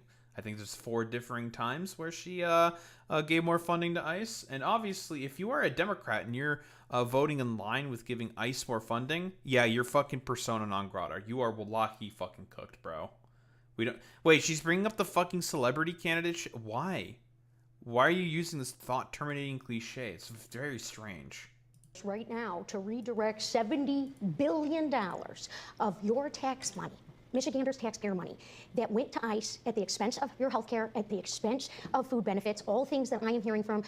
Wait, but Haley Stevens has voted to increase ICE funding 4 times and vote to thank ICE and call ICE agents very fine public servants. Now you're complaining about the funding that you fucking voted for? That's a little curious. Michiganders where they are experiencing pain points. We've got to redirect that $70 billion back into communities. I called for Christy Moe to go. She was fired. But guess what? No reforms. Not a penny more for this rogue agency that is wreaking havoc. Look, I've talked to administrators. But we're not going to talk about abolishing ICE or anything? No? That's popular amongst Democratic constituents. 70+% approval rating. We're not going to talk about that? We're not going to talk about that, are we? Harms Elementary in Detroit. You know, parents who are afraid to drop their kids off for school because of these ICE raids. This isn't working for us. This is abuse of power. And I am standing up to Trump right now on these abuses of power. Not shouting. No, the fuck you're not. If that was the case, why the fuck are you voting to give more money to Israel? Why would you vote to fund ICE 4 differing times? I'm just saying.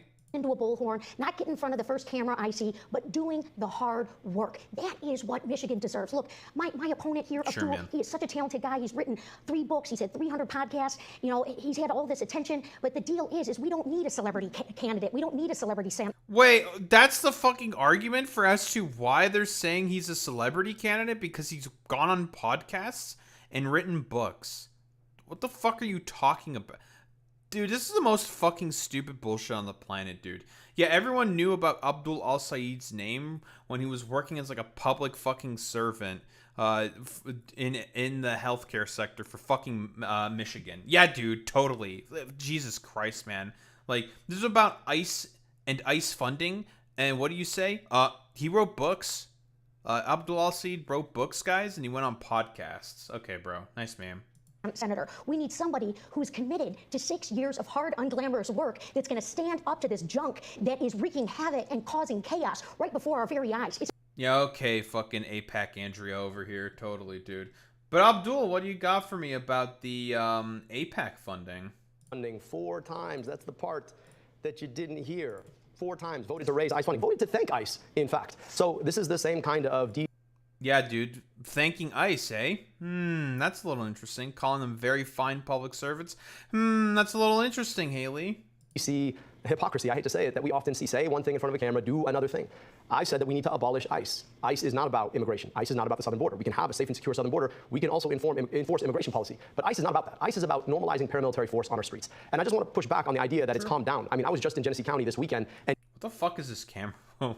What is up with this camera angle? It's so fucking weird. You had raids in Saginaw. People are scared to death, and we've got a congresswoman who tells you that she's against ICE, has voted to raise ICE funding, voted to thank ICE, called the people who work in ICE, I don't know, very fine public servants and other things when she went and visited herself. So I'm just saying that I do the thing that I say I'm going to do. I don't think ICE needs to exist. For the better part of our country's history, we did not have an ICE. By the way, popular amongst the Democratic constituency, and this is a great point that Abdul Al-Said's already mentioning here, saying that, again, where did ICE come from? It's an outgrowth of the War on Terror by George Bush. It's alongside DHS. Yeah. And I think we can do a much better job when it comes to immigration without one. And here's the last thing I just want to say about this. When it comes to the question of immigration, we need Democrats who are going to stand up and actually talk about the great good that immigration has done for our country in the first place. The idea that some... Holy shit, God, that's so fucking good. Because, again, the reason why, and this should never be really the case within the United States of America, why deportations became popular around like 2023, 2024, it's because the Democrats completely, because Joe Biden's a racist, completely just abandoned the fight on immigration. Just completely and utterly abandoned it. When the Republicans themselves are the main ones who caused all of the migratory waves that are coming up from fucking Venezuela because of the 2019 failed coup attempt by Donald Trump specifically.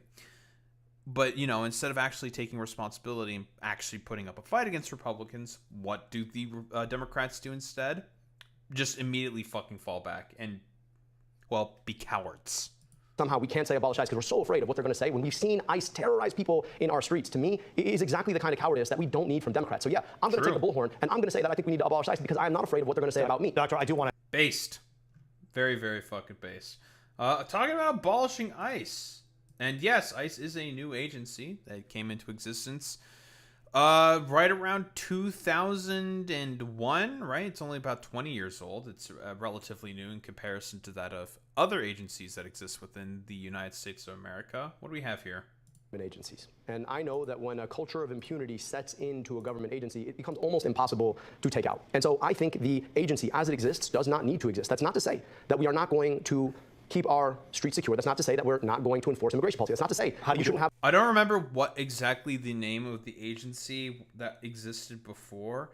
I don't think... It wasn't CBP, which would be Customs and Border Protection. It was something else, because there was already a structure that existed before DHS and ICE for immigration enforcement.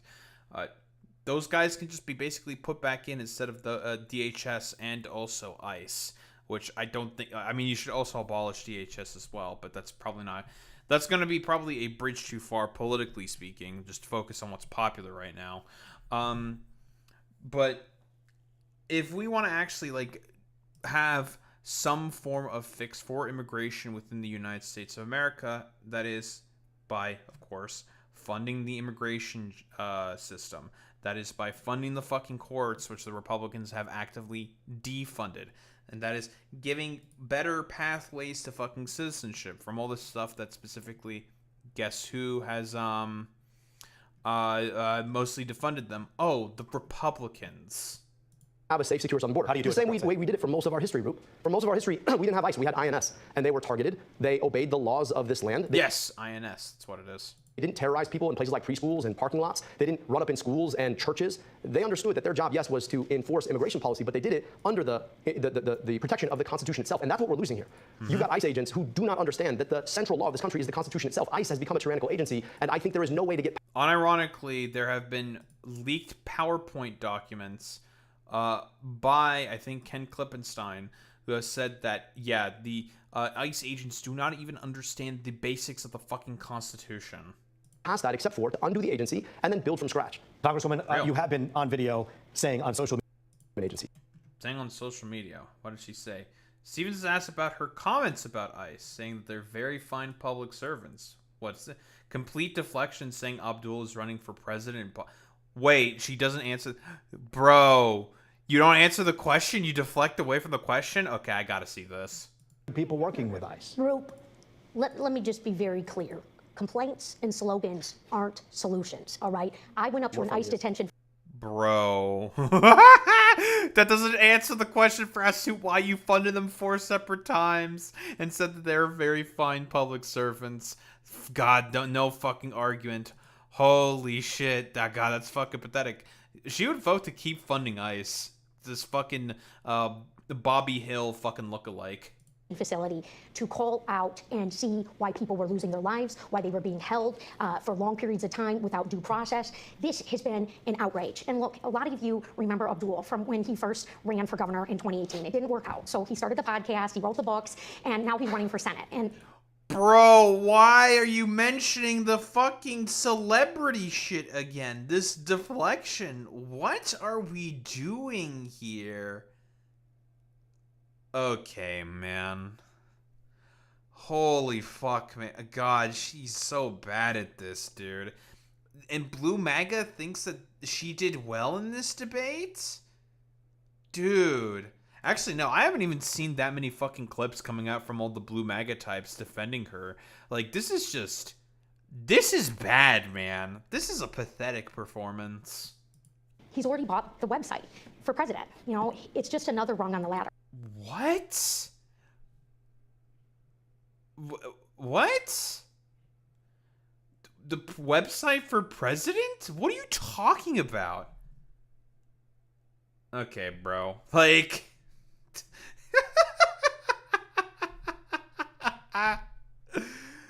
She's got nothing, man. This is fucking pathetic, bro. That's not what this job is for me. That's not why I'm putting up my hand in this moment. It's not about celebrity. This is about making sure that Mike Rogers doesn't get anywhere close to this seat. I'm the only one on this stage who has beat MAGA. Buddy, you're not currently running against Mike Rogers. You're currently running against Abdul Al-Said, and you're probably gonna fucking lose because of this. Holy fuck, man. God, this is such a bad answer, man. 4 times and delivered repeatedly for this state and for our values, for our rights, and our freedoms. Dude. And I promise you, Michigan, I will make us shine. Dr. Al-Sayed, there are people watching this right now, and every time they hear this podcast business, they're scratching their heads. They're putting food on the table, gas in the tank. They're curious to know. I'm so... Oh my god. This is so fucking awesome. I love this fucking reporter. I love this fucking moderator. He's doing such a good fucking job. This is the 4th time he's fucking called out Haley Stevens' fucking bullshit. Fucking incredible, dude. Yeah, like, keep mentioning a fucking random ass podcast. Like, who the fuck cares about some dumbass random podcast that Abdul Al-Said had? And it's just like, okay, like, what are you gonna fucking do? Like, podcast? Stupid. Buying up URLs is normal, so that if anyone goes Said for president or something, they go to his actual campaign website. Yeah, exactly, Alex. Like, but this is like some weird deflection for Haley Stevens to essentially say that he doesn't care about Michiganders, he cares more about the presidency. It's just like, what indication has Abdul Al-Said ever said that he wants to run for president? Like, bro is just buying that shit up just because he can? Okay. Like, again, it's just fucking pathetic. This is a normal thing for fucking campaigns to do. Yeah, like, when has he ever indicated that he wants to be president? I mean, it's just stupid, man. It's just a pathetic line of attack. what that's about. Have you made a ton of money because of podcasts? Yeah, I don't know. Like I told all the viewers at the outset that while my opponent was going to make this about me and her, I want to make this about you. Somehow she just really, you can listen to the podcast. It's there. Congresswoman, if you enjoy podcasts about public health, I welcome you to take a listen. You seem very concerned about that. I'm more concerned about the fact that people can't pay for their gas, they can't pay for their groceries. We're fighting a war that's cost us billions of dollars, that has been pushed by the government of a foreign country, the same foreign country that the folks paying for your ads want us to send billions of dollars to. And that's the thing that I think Michiganders really want under. Just going right back to policy, which she has just not talked about. She said that, like, well, I got bills. It's like, yeah, bro, bills. Yeah, totally, bro. That are never going to fucking pass. Like, you have to talk about what you're actually for. Like, because, again, and it's exactly as I fucking predicted. Has Haley Stevens ever talked about what she is for? No, she just talked about her dumbass fucking record, which has done basically nothing. She's not going to mention about any of her affiliations with Israel. Or with Israel-affiliated PACs, rather. And she's just going to keep, like nebulously talking about this, like, record that she has. Like, what has she done? Like, all the blue MAGA types are soying out about her fucking record. And it's just like, well, what has she done in order to actually provide for Michiganders? Like, she's never provided any fucking details about that, and everything's still getting worse. So why the fuck should anyone want to vote for her if not much has changed anyways? You keep saying that she has this record, yet she never provides any details about it. Curious. Want to understand. They're not that worried about the fact that I hosted a podcast. They're worried about the fact that right now, for a lot of folks, their kids go to schools that are unbecoming of their future. They are worried about the fact that they can't gas up their car because it costs, what, $4.50 a gallon? They're worried about the fact that the same corporations who funded your campaign are raising rates on the things that they can't go without, like the power. So I'd really like us to focus on the things that actually matter, which have nothing to do with the podcast, have everything to do with the future of Michiganders that we would like to serve. Yep. Based, as always, but then again, like, Haley Stevens, I'm going to keep saying this, man. Like, she's got nothing, man. There's nothing there. So she's going to keep doing these, like, fucking extremely pathetic attacks. All right. Abdul, who's putting money in your pockets from Haley Stevens? Oh, they're doing fucking dumbass shit on the fucking tax returns. Because, again, she's got nothing. She can't attack him on policy, can't attack him on any merit or whatever. Because, like, I don't know, she's, like, trying to do her best, like, I don't know, anti-Trump impression here or something. It's fucking stupid. What's this? Not released your full tax returns. $300,000 He released them today. in other income while you sat in the podcast chair and you hawked junk healthcare cures that RFK Jr. would thumbs up. You talk about getting money. Wait, what? Okay. What the fuck are you talking about, you schizophrenic? Okay, dude. Nice meme. Out of politics and putting money in people's pockets, but still no one knows who's putting the money in your pocket. You know, I have been transparent. Wait, didn't you say earlier it was his father-in-law who was running a super PAC? Wait, are you just contradicting yourself? God, she's so bad at this, man. She just contradicted herself. She said earlier that it was that Abdul Al-Sayed was getting a bunch of money through a super PAC through his father-in-law. That was his father-in-law was fucking running. Yet your fucking dumbass has been endorsed by a bunch of different fucking PACs. You've gotten tons of money from all these affiliated fucking PACs with APAC and various big oil and big agricultural interests and big pharma fucking interests, tech interests, crypto interests as well. And you're never going to fucking outline any of that stuff, Haley. Well, what's up with that? Like, by the way, quick reminder, and this was pointed out by Mallory McMorrow. Mallory McMorrow herself also pointed out that your dumbass was on the front page of APAC's fucking website. So, like, again, like, sparing it, dude. You and Susan Collins were put up there on the front page webpage for APAC, like, making it very clear who you really serve, Haley Stevens. And I am offering, you know, real plans to address the cost of living crisis, we want to be able tackle Donald Trump's you're talking about what abuses you of did, but you also made some accusations here. Dr. El-Sayed, that is a question that some people may have that Congressman was talking about. Talk about the money and the financial disclosures. You were going to release them. We released all of our financial disclosures. Again, this is a distraction from the issues in your life. But not I'd love to talk about transparency. I really would. Because I want you to ask yourself, there is this group called the Center for Democratic Priorities. They didn't exist until they popped up and started running ads for my opponent. And then there's this other group called Center Forward that paid for a flight for the Congresswoman and her mother to go to Portugal. And they just released their donors. And then it's a whole bunch of shell 501c4 organizations. They're the folks who are literally putting money in our pockets right now to try and disinform us about this race. And here's the thing about it. Because, by the way, and I guarantee you, if you take a look for who those are affiliated with, yeah, fucking, it's going to be all affiliated with AIPAC, because this is what they've been doing constantly in all of these races, especially this year, because they know that the name AIPAC is fucking tainted, that they hate the Democratic constituency, of course, hates AIPAC. And so they have to like come up with like all these differing names to not sound like AIPAC, to sound more palatable, in order to send way more fucking money to they're the AIPAC affiliated candidates.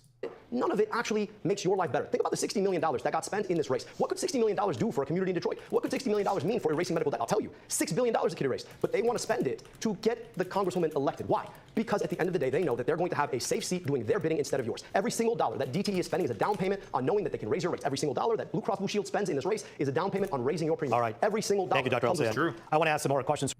True. Keep hammering over all of her fucking AIPAC affiliations. How will you ensure low-income communities receive equitable and adequate education? I don't think I really care about that. By defunding them. There you go. Air pollution. What is this? Talks about health department putting monitors and going after corrupt polluters. Sure. Guess whose campaign is supported by Chevron? I have no doubt it's Haley Stevens.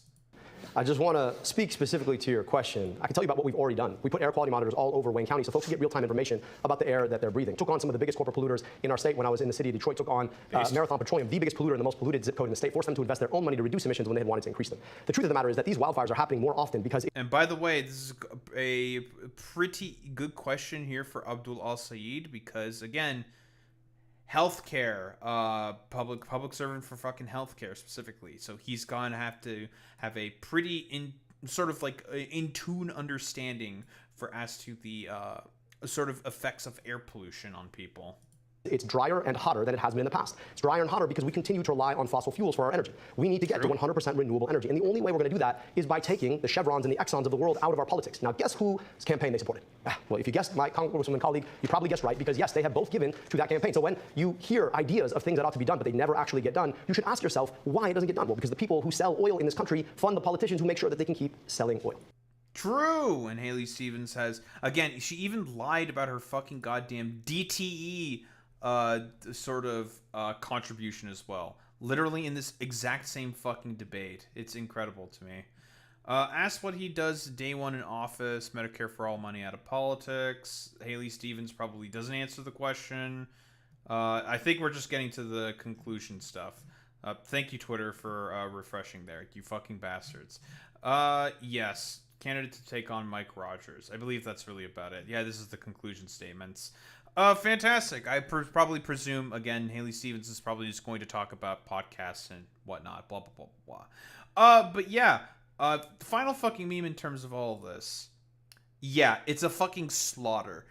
In terms of how everyone thought that Abdul performed in this debate, it was just a complete fucking sweep. Abdul fucking sweep all the way. This was not a good debate here by Haley Stevens. She didn't answer many of the moderator's questions. She got called out multiple times by the moderator. Abdul Al-Sayed did get called out a couple of times by the moderator, but he was always answering the fucking questions of the debate and of the fucking moderator as well. So again, not really effective here in comparison of the sort of like, you know, the tenor of the debate, where Haley Stevens dodges questions, tries to do like pathetic digs on Abdul Al-Sayed while also dodging questions at the same time, and basically would just never really answer much of anything in a sort of like not palatable sense, or really related at all to any of the questions that were being asked of her during this debate. It was a disaster for her, is what I'm saying. This is not a good fucking debate here by Haley Stevens. Daho, you're just coming here with that conclusion. Dog, if you didn't listen to what she was saying, she hardly answered any questions, would always deflect away from all of the money that she has gone from Israel, that we know that she's gone from Israel-affiliated PACs, and also deflected away from questions about fucking Iceman. This was a awful fucking performance here by Haley Stevens. And at time of recording, the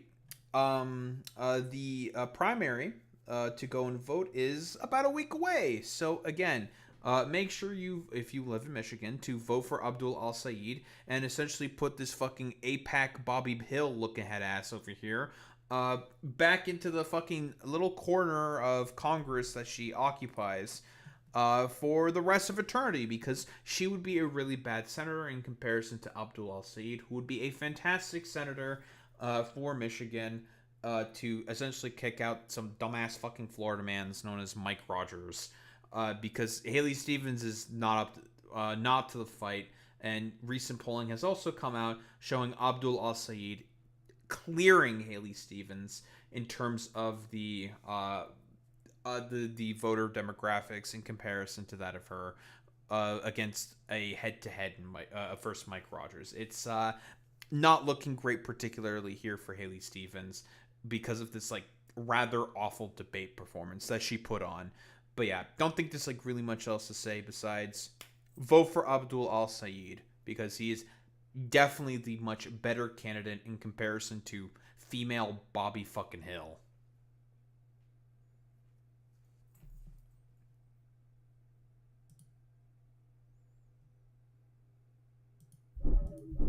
Yeah, those are Assad margins right there. Big Assad margins.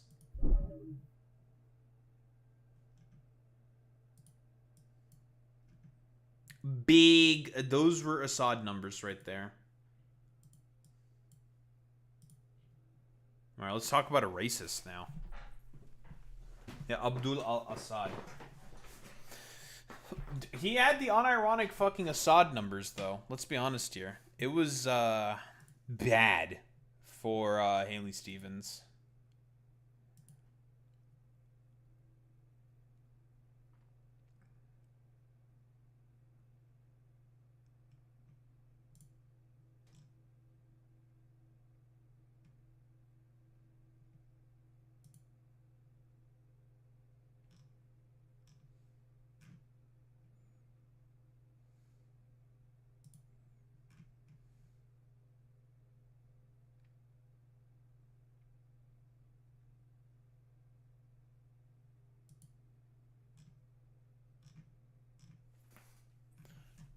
All right.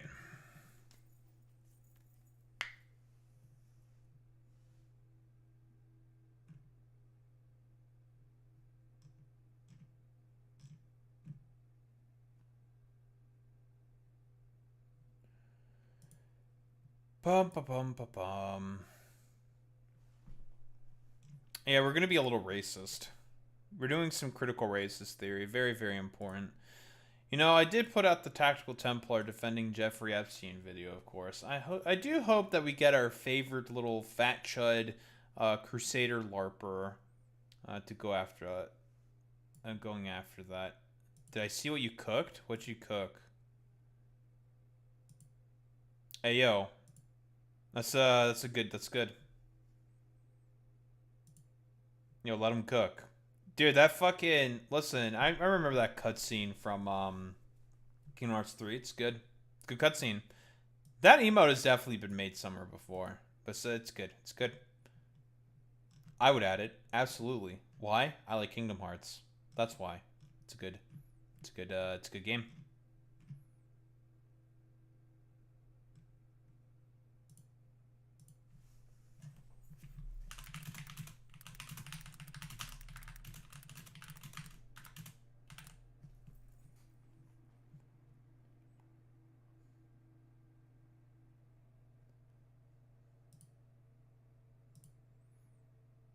Also, I'm just going to keep bullying blue MAGA centrists because I hate them. I hate them. And they should get bullied.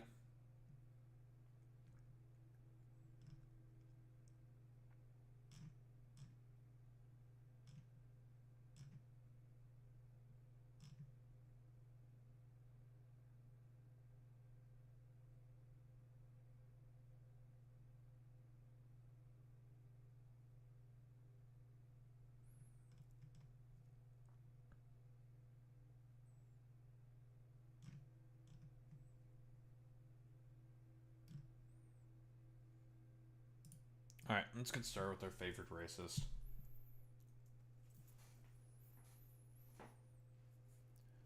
We haven't talked about our favored baby boy here in a while, but we got Elon, our favored Cybertruck cosplayer.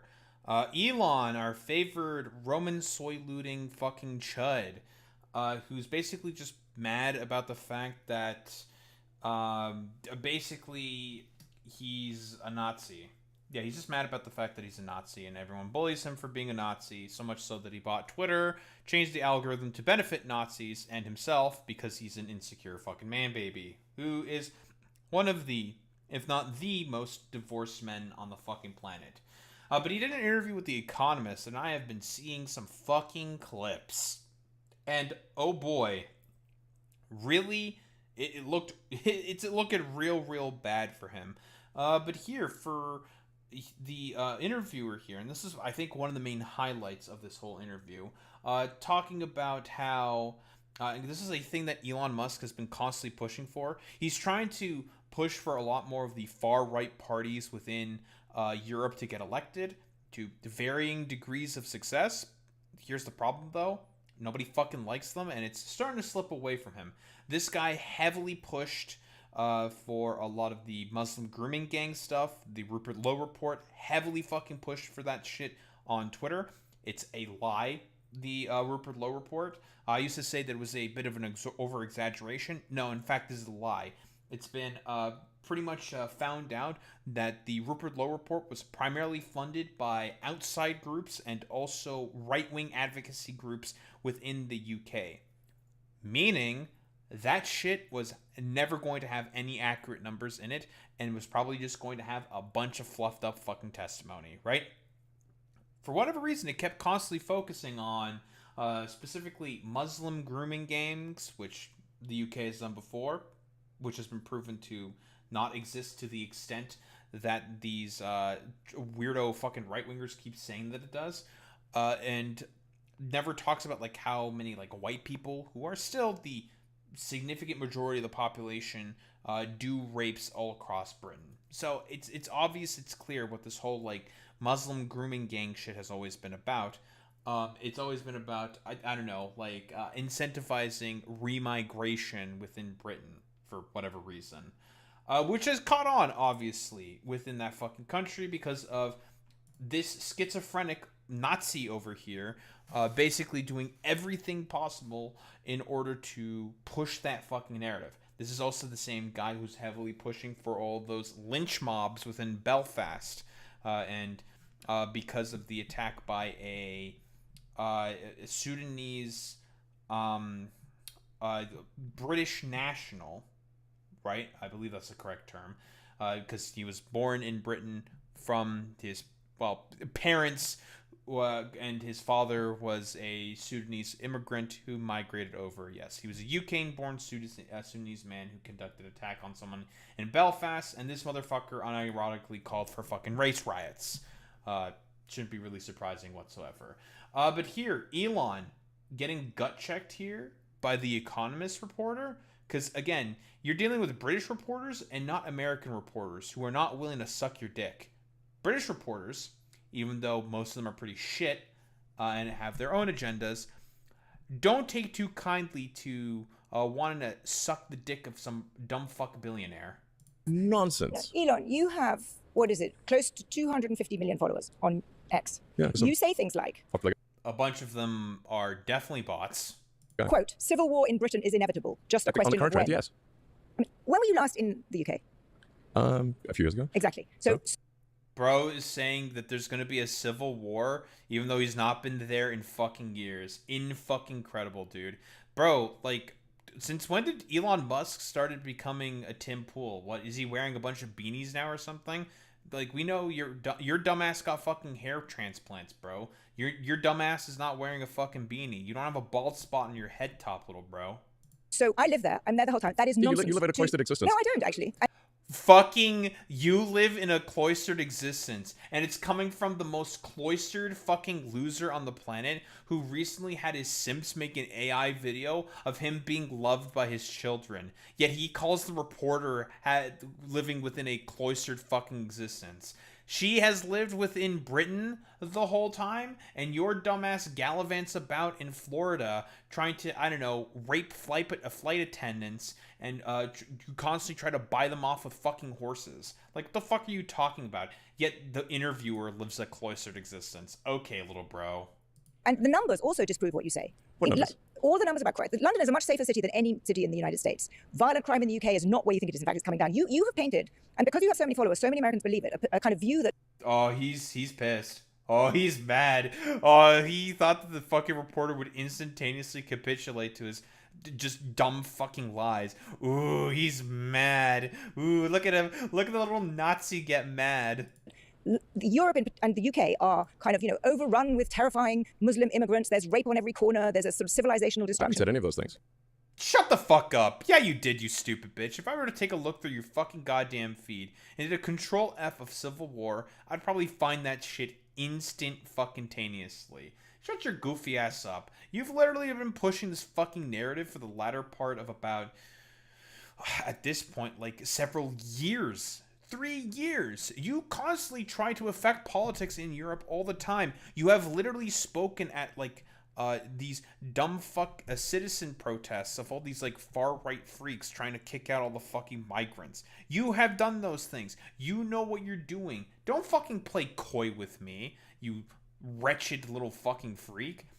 May I remind you, to everybody, this is also the exact same motherfucker who did the Nazi salute twice during the RNC's main fucking ceremony. If you have a large and rapidly growing group of people whose beliefs are antithetical to Western beliefs, at some point there will be a reckoning. What the fuck are you talking about? Hey, schizophrenic, do you know what the British Raj is? Do you know why there's a lot of Pakistanis that live within Britain? Does he know? Does he know why a lot of fucking Pakistanis tend to live within Britain? I don't think he knows, guys. They will try to implement their views, and those who oppose it will oppose it, and that's what you call civil war. And obviously, what the fuck are you talking about? Like, Pakistanis have been living within the UK for hundreds of years at this point in time, yet they've never tried to implement their quote-unquote, views? Of what, like Sharia law or something? Like, what views are we talking about here? Again, this is just like the same low IQ fucking great replacement theory bullshit that this, again, Nazi fucking believes in because his brain is broken and he's just mad about the fact that literally everyone fucking leaves his dumb ass. And he's just a forever alone weirdo who has a bunch of like Nazi little incel chud weirdos around him, and as a byproduct, just constantly repeats those fucking talking points. It's pathetic. It's pathetic. obviously, this is the trend, and you absolutely do live in a cloistered existence. And if you'd like, we can go on a tour. Fucking cloistered existence. It's coming from this guy. Of Britain. Sure, I'd be very happy to come on a tour of Britain. And you'll see you for come yourself. see my country that I live in all the time, and you haven't been to a few years ago. I've been there literally 100 times. But it's incredible that he says that. Like, he's not been there for fucking 3 years. He said it himself. And now he wants to take this reporter who's been living there her whole life on a fucking tour of Britain to find out all the fucking Muslim rape gangs. Okay, dude. This is incredible, dude. But when was the last time? It's literally a few years ago. You know why this exercises me? Because you have really shaped opinion about the UK. And so many Americans I come across and I have conversations with, and they'll be... Same with Asmongold, by the way, even though he doesn't know what the fuck he's talking about. And I just had one the other day along the order of, oh, London's such a dangerous place. How can you know? They're a sort of groom... Listen, let's be honest here, Boy Meets Me. This motherfucker does not recognize that Britain was the one who drew the border of Pakistan to be. I don't think he knows what the British Raj is. I don't think he does. I think if you said British Raj to Elon Musk, he'd be like, oh, is that some, like, exotic British product or something? And he would not know what the British Raj is. Grooming gangs everywhere. There's violence everywhere. This is a picture that people get from things that you post or that are posted on X. True. And for example, you're posting for, what was it, 48 Hours of Citizen Vigilante. That film, which, paints a... Yeah, Citizen Vigilante, quick reminder, the head actor of Citizen Vigilante is a rapist. Quick reminder. And that's why he has not been getting a lot of roles within Hollywood, because of him being a rapist. Dystopian. I've watched it. Yes. It was not fun. I watched it yesterday. It's not a very good movie. But it also paints a dystopian picture of Europe. And it glorifies vigilante violence. It glorifies the murdering of a Muslim immigrant family. Oh, the dude's also apparently a cannibal. Apparently. I honestly think that it is irresponsible for you to put that up on X. I think that it's a movie, and it's worth watching. Nonsense. You think it's a movie and it's worth watching? I wonder why you think it's worth watching. You fucking Nazi little fucking freak. Yeah, dude. Support the actor who's a rapist and a fucking cannibal, allegedly. Very, very fucking cool, Elon. But here, Elon grappling with the fact that a lot of people fucking hate his guts. I wonder why a lot of people hate his guts. Let's see how Elon sort of deals with this. Why should you be able to shape European politics? You don't even live Good there. point. I think of Wow, that's already a fantastic fucking question. Yeah. Bro does not live within Europe. Interesting. it as the sort of the West collectively. But do you see why this makes people think Yes, the West collectively, dude. that this man who has all this power, he's the world's richest man, he thinks he has a right to influence our politics? It makes people, it's why, we started this conversation saying superlatives, it's why people loathe you. I mean, some people do loathe you. Yes, some people do. But do you understand why? Do you think what you're doing is helpful for Western democracy? Maybe some people do loathe me. And that's probably. Maybe some people do loathe me, buddy. You unironically destroyed the functions of the federal government when you did your shit with Doge. You are extremely fucking unpopular right now. The reason why people don't like you is because you're a highly divorced incel little fucking Nazi freak. That's why people fucking hate you, dude. They hate your vibe. They hate the fucking poison that you put out into the fucking world. And they hate your fucking annoying ass simps. They hate your simps. They hate you. Because, again, all you exist within this fucking planet for is to just make everyone more miserable for no reason. That's why people fucking hate you.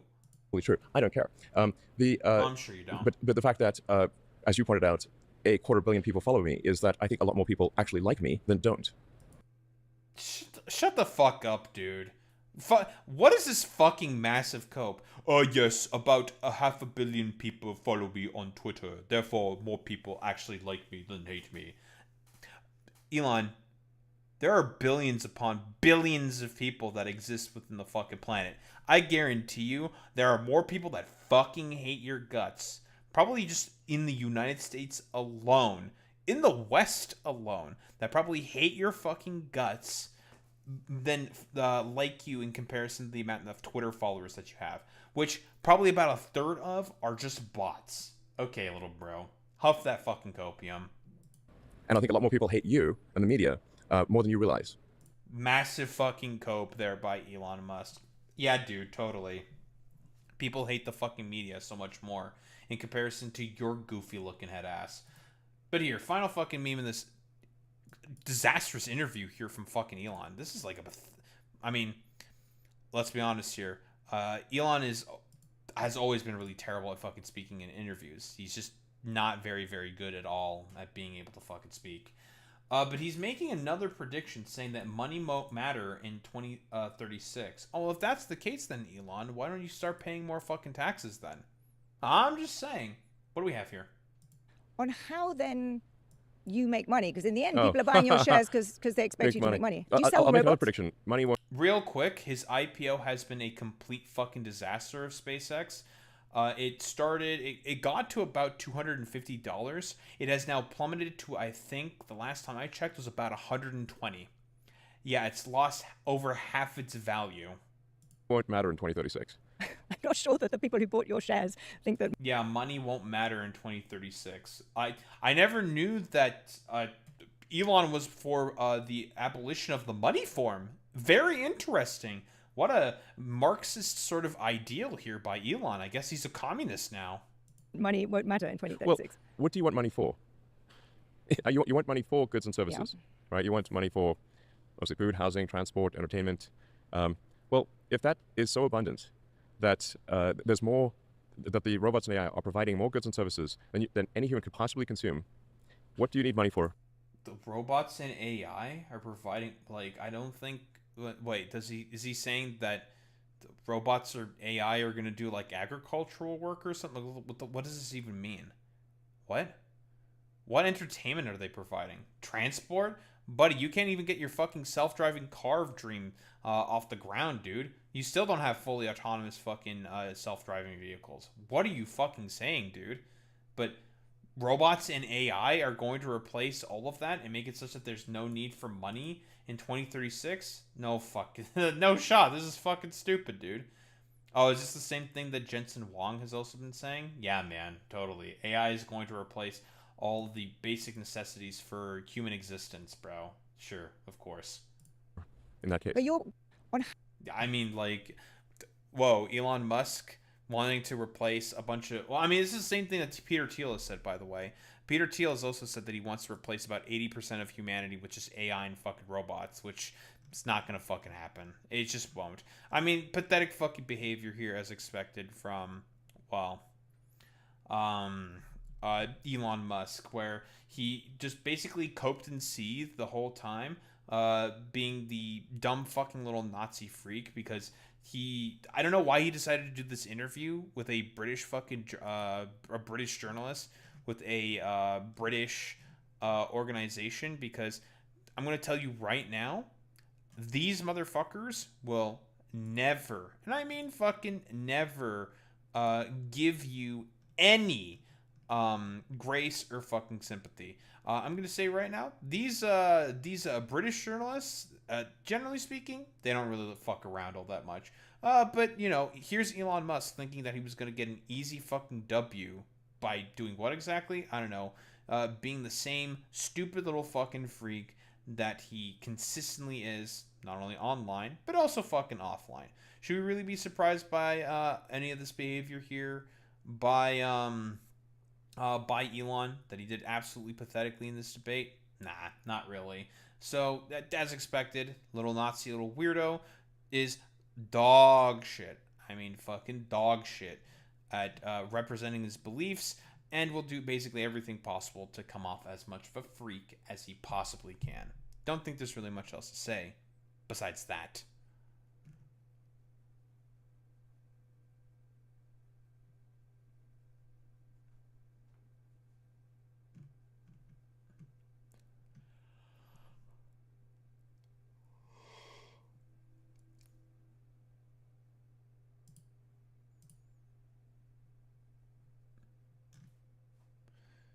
Very cool.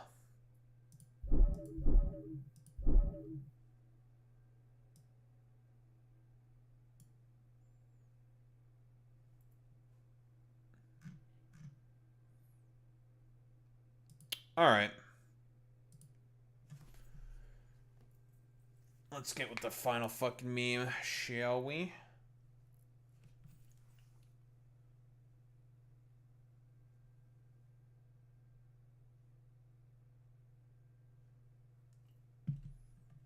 Yeah, Amy, 07 Amy. True, Boy Meets Mini. So true.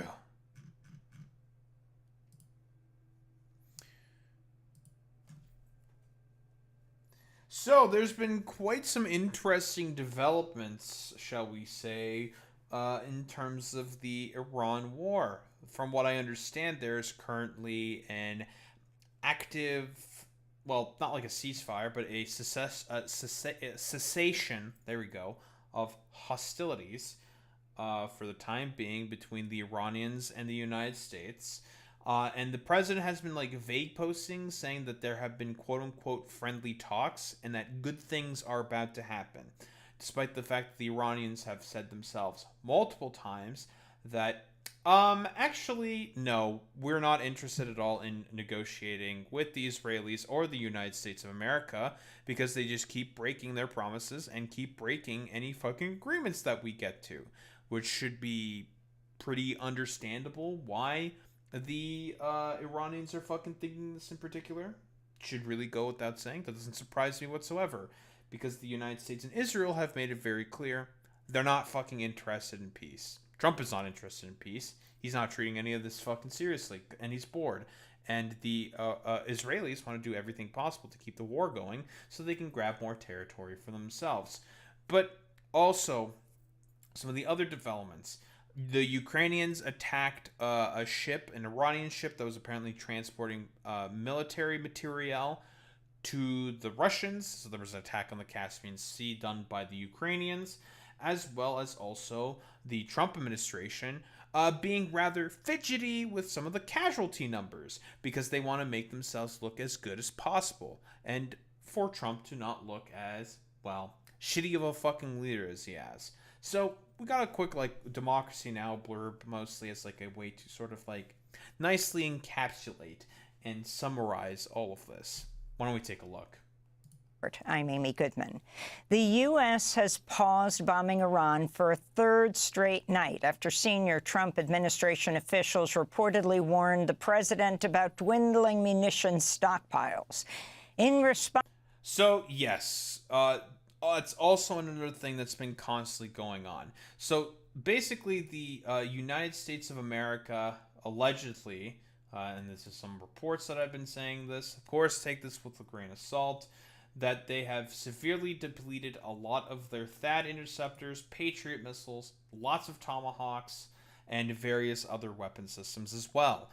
This has been a sort of consistent pattern of, well, not behavior, but consistent pattern of the Trump administration just frivolously using a lot of their munitions in terms of defending not only themselves, but also a bunch of their fucking allies as well within the region. And basically, it's been a disaster.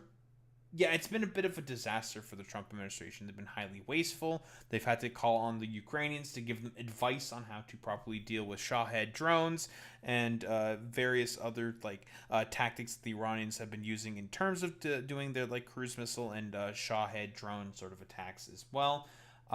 Despite the fact that Trump has been constantly saying that, you don't have the cards, Ukraine, you simply don't have the cards. Well, it seems like they do actually have the cards. And Pete Hegseth has been basically fucking coping and seething about actually we have a ton of munitions and we have the productive capabilities in order to replace all the munitions, when that is just simply put not the case whatsoever. Yeah, Trump has been saying that Biden's been the one who's depleted the military, yet Donald Trump is the one who's depleting the military and is trying to get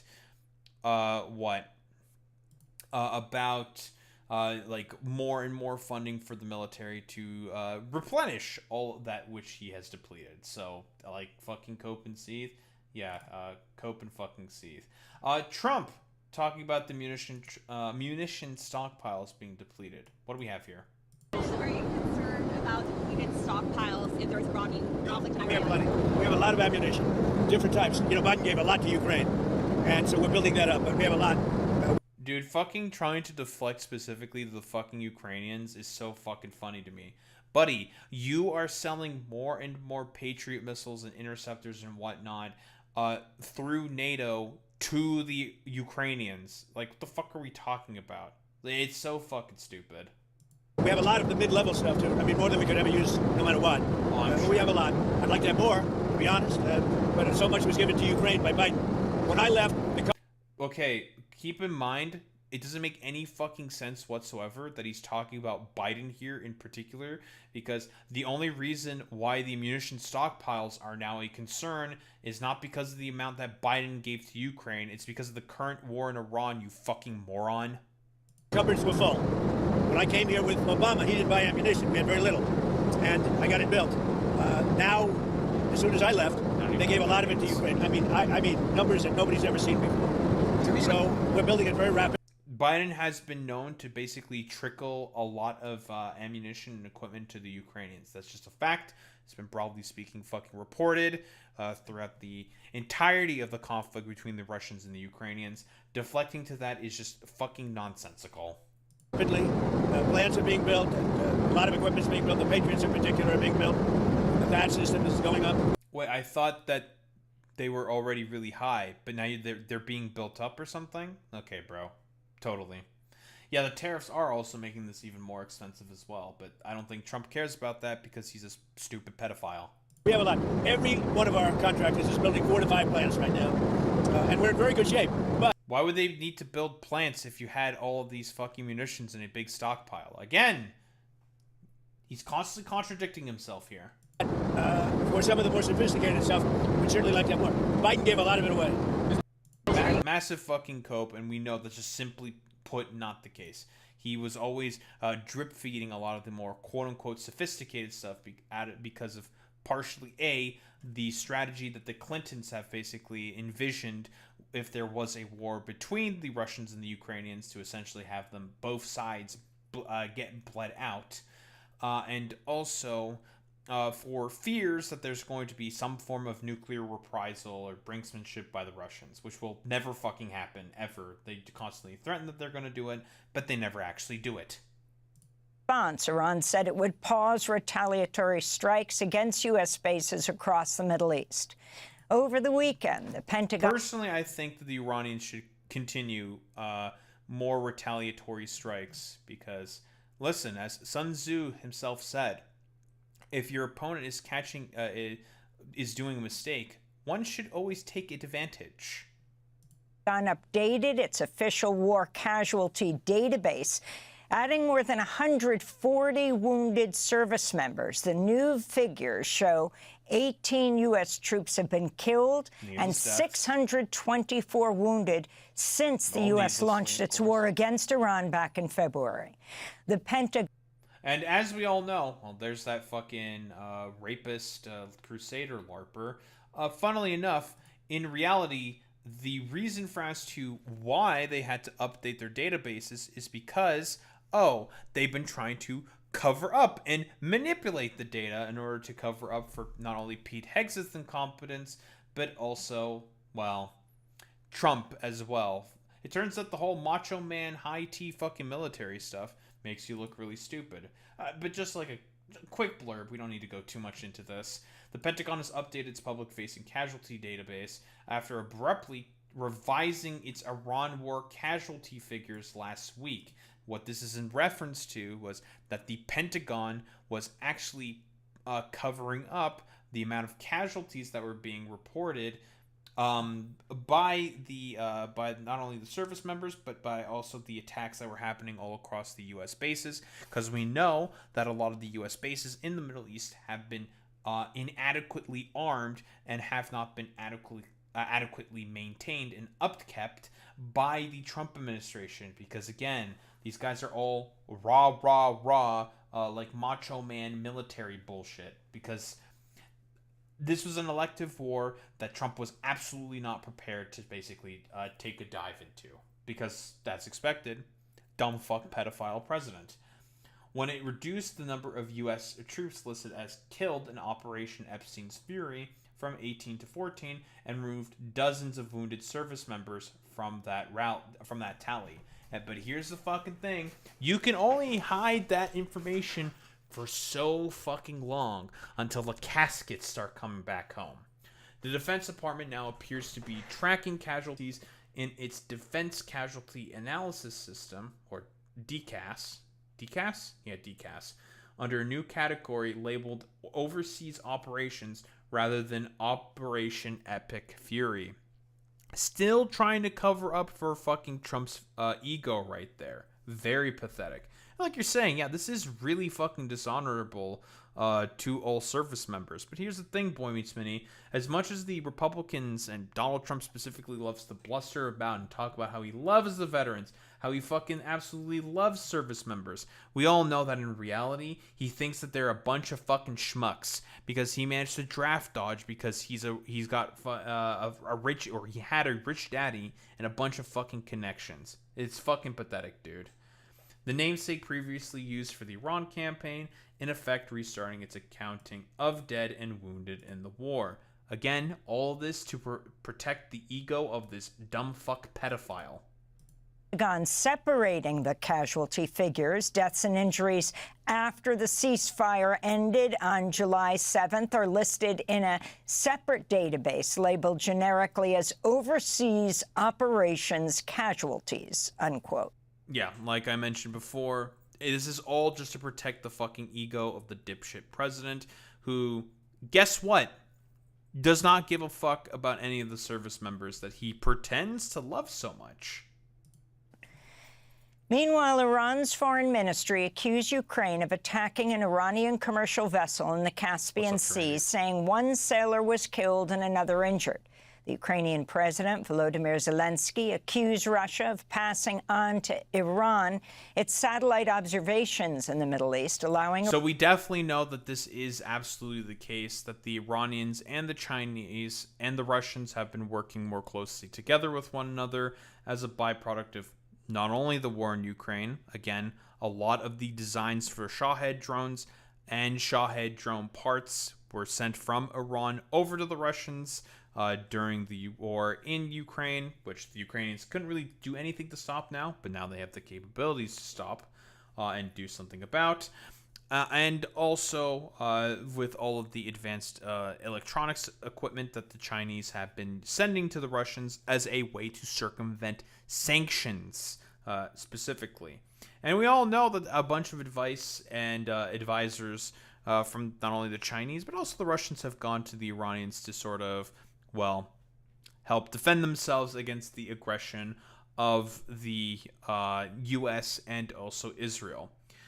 It's unfortunate that Ukraine has to attack the Iranians, even though they are basically in the exact same sort of circumstances, because the Ukrainians have made it very clear that they are on the side of the fucking West. They have to appease the United States in order to keep getting more arms. So it's just unfortunate at this point in time that the Ukrainians are essentially stuck in a bit of a bind. They have to be all rah for Western hegemony because, I mean, they're currently getting invaded by the quote-unquote new axis of evil, you know, quote-unquote. So it kind of makes sense why they probably would not be particularly big fans of either the Chinese, the Russians, or the Iranians. You know, it makes a bit of sense. It's not great that this is the case, even though the Iranians and the Ukrainians are in basically the exact same boat. But for the express purpose of the state's own survival, they're going to side along or go alongside the fucking West specifically. It's almost as if Russia should not have invaded Iran to launch attacks across the region. This comes as a... and yes, we do know that specifically, and this is just footage right here of the Ukrainians striking vessels within the Caspian Sea. This is alleged footage here, of course. But we know that based off of some of the indicators of the map, so again, this is where the ship itself got struck within the Caspian Sea. This is where Iran is. We know that the Iranians have ballistic missiles that are absolutely in range of specifically Ukraine. So again, this is another potential escalation point and potential for the war to go outside of the region of the Middle East, or specifically just of Iran. The Houthis have already started attacking ships and have started attacking ports within Saudi Arabia specifically. The Bab el-Mandeb Strait has now basically been officially closed off. There's hardly any ship traffic that's going through there at this moment. And Saudi sort of backed and affiliated ports, airports, and other various means of trade infrastructure are getting attacked now by the Houthis. And Saudi coalition forces are also going after the Houthis within Yemen as well. Bombing campaigns have essentially started back up in that particular sort of axis. So this war, because of Trump's sheer fucking incompetence, has already fucking expanded and is only going to become even more of a fucking quagmire, all because of who exactly? Israel. Israel convincing the fucking goddamn president of the United States with an hour-long presentation saying, like, yeah, dude, it'd be a totally great idea for you to do this war.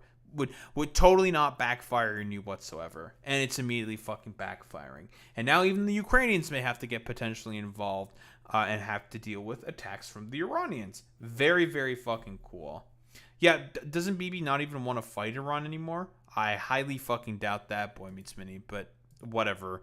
I mean, it's just fucking silly, dude, that it's gotten to this particular juncture where it's just all deteriorated exactly as everyone thought it was going to fucking deteriorate. Everyone knew that this was going to fucking happen, and it immediately, I mean, it didn't even take that long. Like, it's been about 4 months, and everyone's been saying, like, this has the risk to go outside the region, and it's already gone outside the region after about, like, 4 fucking months. But whatever. I don't think the pedophilic, avaricious, dumb fuck president really cares about that whatsoever. And he's made that extremely fucking clear. Israeli Prime Minister Benjamin Netanyahu is set to visit the White House Tuesday for the first time since the U.S. and Israel started bombing Iran in February. Despite the... Probably to convince the pedophile to keep sending Israel more weapons, to keep fighting or something. Who knows? lull in fighting, Britain said its armed forces were ready to defend itself after Iran's Revolutionary Guard Corps warned the UK not to allow U.S. bombers to fly from UK bases. On Thursday, the... Yeah, as Kid Starver, Kid Starver himself has been extremely fucking cowardly and not based like Spain, who has essentially said, no, you're not allowed to have any of your bombers fly from any of our bases. You can go fuck yourself, the United States. IRGC claimed the U.S. had flown bombing missions against Iran from Fairford Air Base in southwest England. By the way, for all the times that Trump loves to say that he doesn't need Europe, he doesn't need Europe, he doesn't need Europe, here's an example of him actually needing Europe. Yeah, very, very funny. I know that Trump and a lot of the Republicans don't understand the concept of force projection. I know it's like very, very difficult for these dumbasses to understand, but the point of having those bases within the UK and Europe is for the purpose of force projection. Very cool. The U.S. war in Iran has spread to a second front to include Yemen. Yemen's Houthi rebels over the weekend struck sites belonging to the Saudi state oil giant Aramco on the Red Sea coast. On Friday, yes, there's also I forgot to mention that the Yemenis, of course, not the Yemenis, but the Houthis have also struck Aramco sites, thus causing more fucking oil problems, and thus making it such that the oil crisis that's happening right now in the world is only getting worse. Friday, the Saudi-led military alliance bombed Houthi military positions in the Red Sea port of Hodeidah. Yes, and I've also mentioned that exactly as well, that the war between the Yemenis and the Saudis have started up again because of the attacks of the second front that opened up because, of course, the second front was always going to open up and the war is going to expand. And now even potentially a third front may open up with the Ukrainians and the Russians as well. And I don't know, like the whole meme of this becoming a quote-unquote world war might actually fucking happen because of how incompetent the fucking president is. It's incredible. But yeah, I mean, like, what else is there to really say? As expected, the dumb fuck war that the pedophilic, avaricious president, after getting convinced by Benjamin Netanyahu to conduct after about an hour in the Situation Room, has not only expanded to potentially another continent, has had a second front opened up, will only continue to spiral more and more out of control by more various fronts of this potentially opening up more and more because he thought he could get a quick decapitation strike against the Iranians when he didn't even understand how not only the Iranian structure of government works, he thought he could get a quick, easy win, just like it was in Venezuela, which is more than likely how Benjamin Netanyahu convinced him to do that. But obviously, it inevitably turned into the quagmire that it was. So much so that now the U.S. has been running out of a lot of its fucking key munitions, about a third of them, allegedly, as reports are saying, and also they're having to lie about casualty reports to essentially protect the, ego of the dumb fucking pedophile within power right now. Very, very fucking cool. It's great to see that things are only going to get worse and worse from here because of this fat fucking dumb fuck in power known as President Donald J. Trump. Don't think there's really much else to say besides that.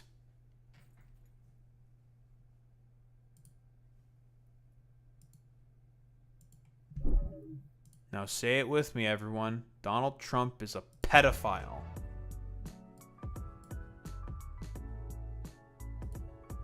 He's a pedophile, folks. Let me tell you. Fake news. No, you're a pedophile, Don. You are.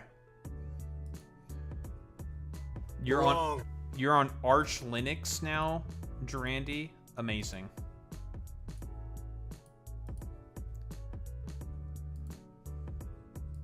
Very cool. Based in Epic Build. Think of the fucking XD spammers. X fucking D.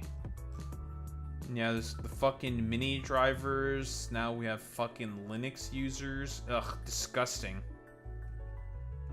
Get them the hell out of my chat. Okay, I'm joking.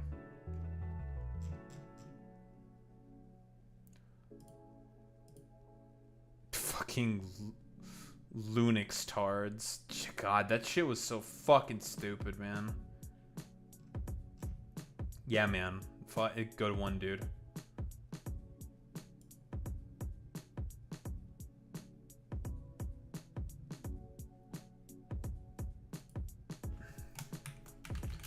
Alright. We're raiding out to Riverboat Jack. That's who we're raiding out to today. We're gonna raid out to her. Alright, dorks. Raid messages. You know what to do, you know what to say. If you're a sub, you say you've been blessed by Romanian Jesus with the transfer out of the Daho Reba. If you're a non-sub, you say the wow with the Daho Reba. That's how we show appreciation. Those are Into Case Gamers. I will be back tomorrow, and we'll be continuing to do more of the same. We will probably be headed to the next phase, I think. Yeah, we're definitely, I think, going to be in next phase tomorrow for sure. And we're going to become farmers. Oh boy, farmers. We're going to be a farmer in Satisfactory, let me tell you folks. And we're going to keep yapping about more, you know, news and other bullshit that happens. I will be back tomorrow though, gamers. Same time, same place, same face. Peace out, gamers.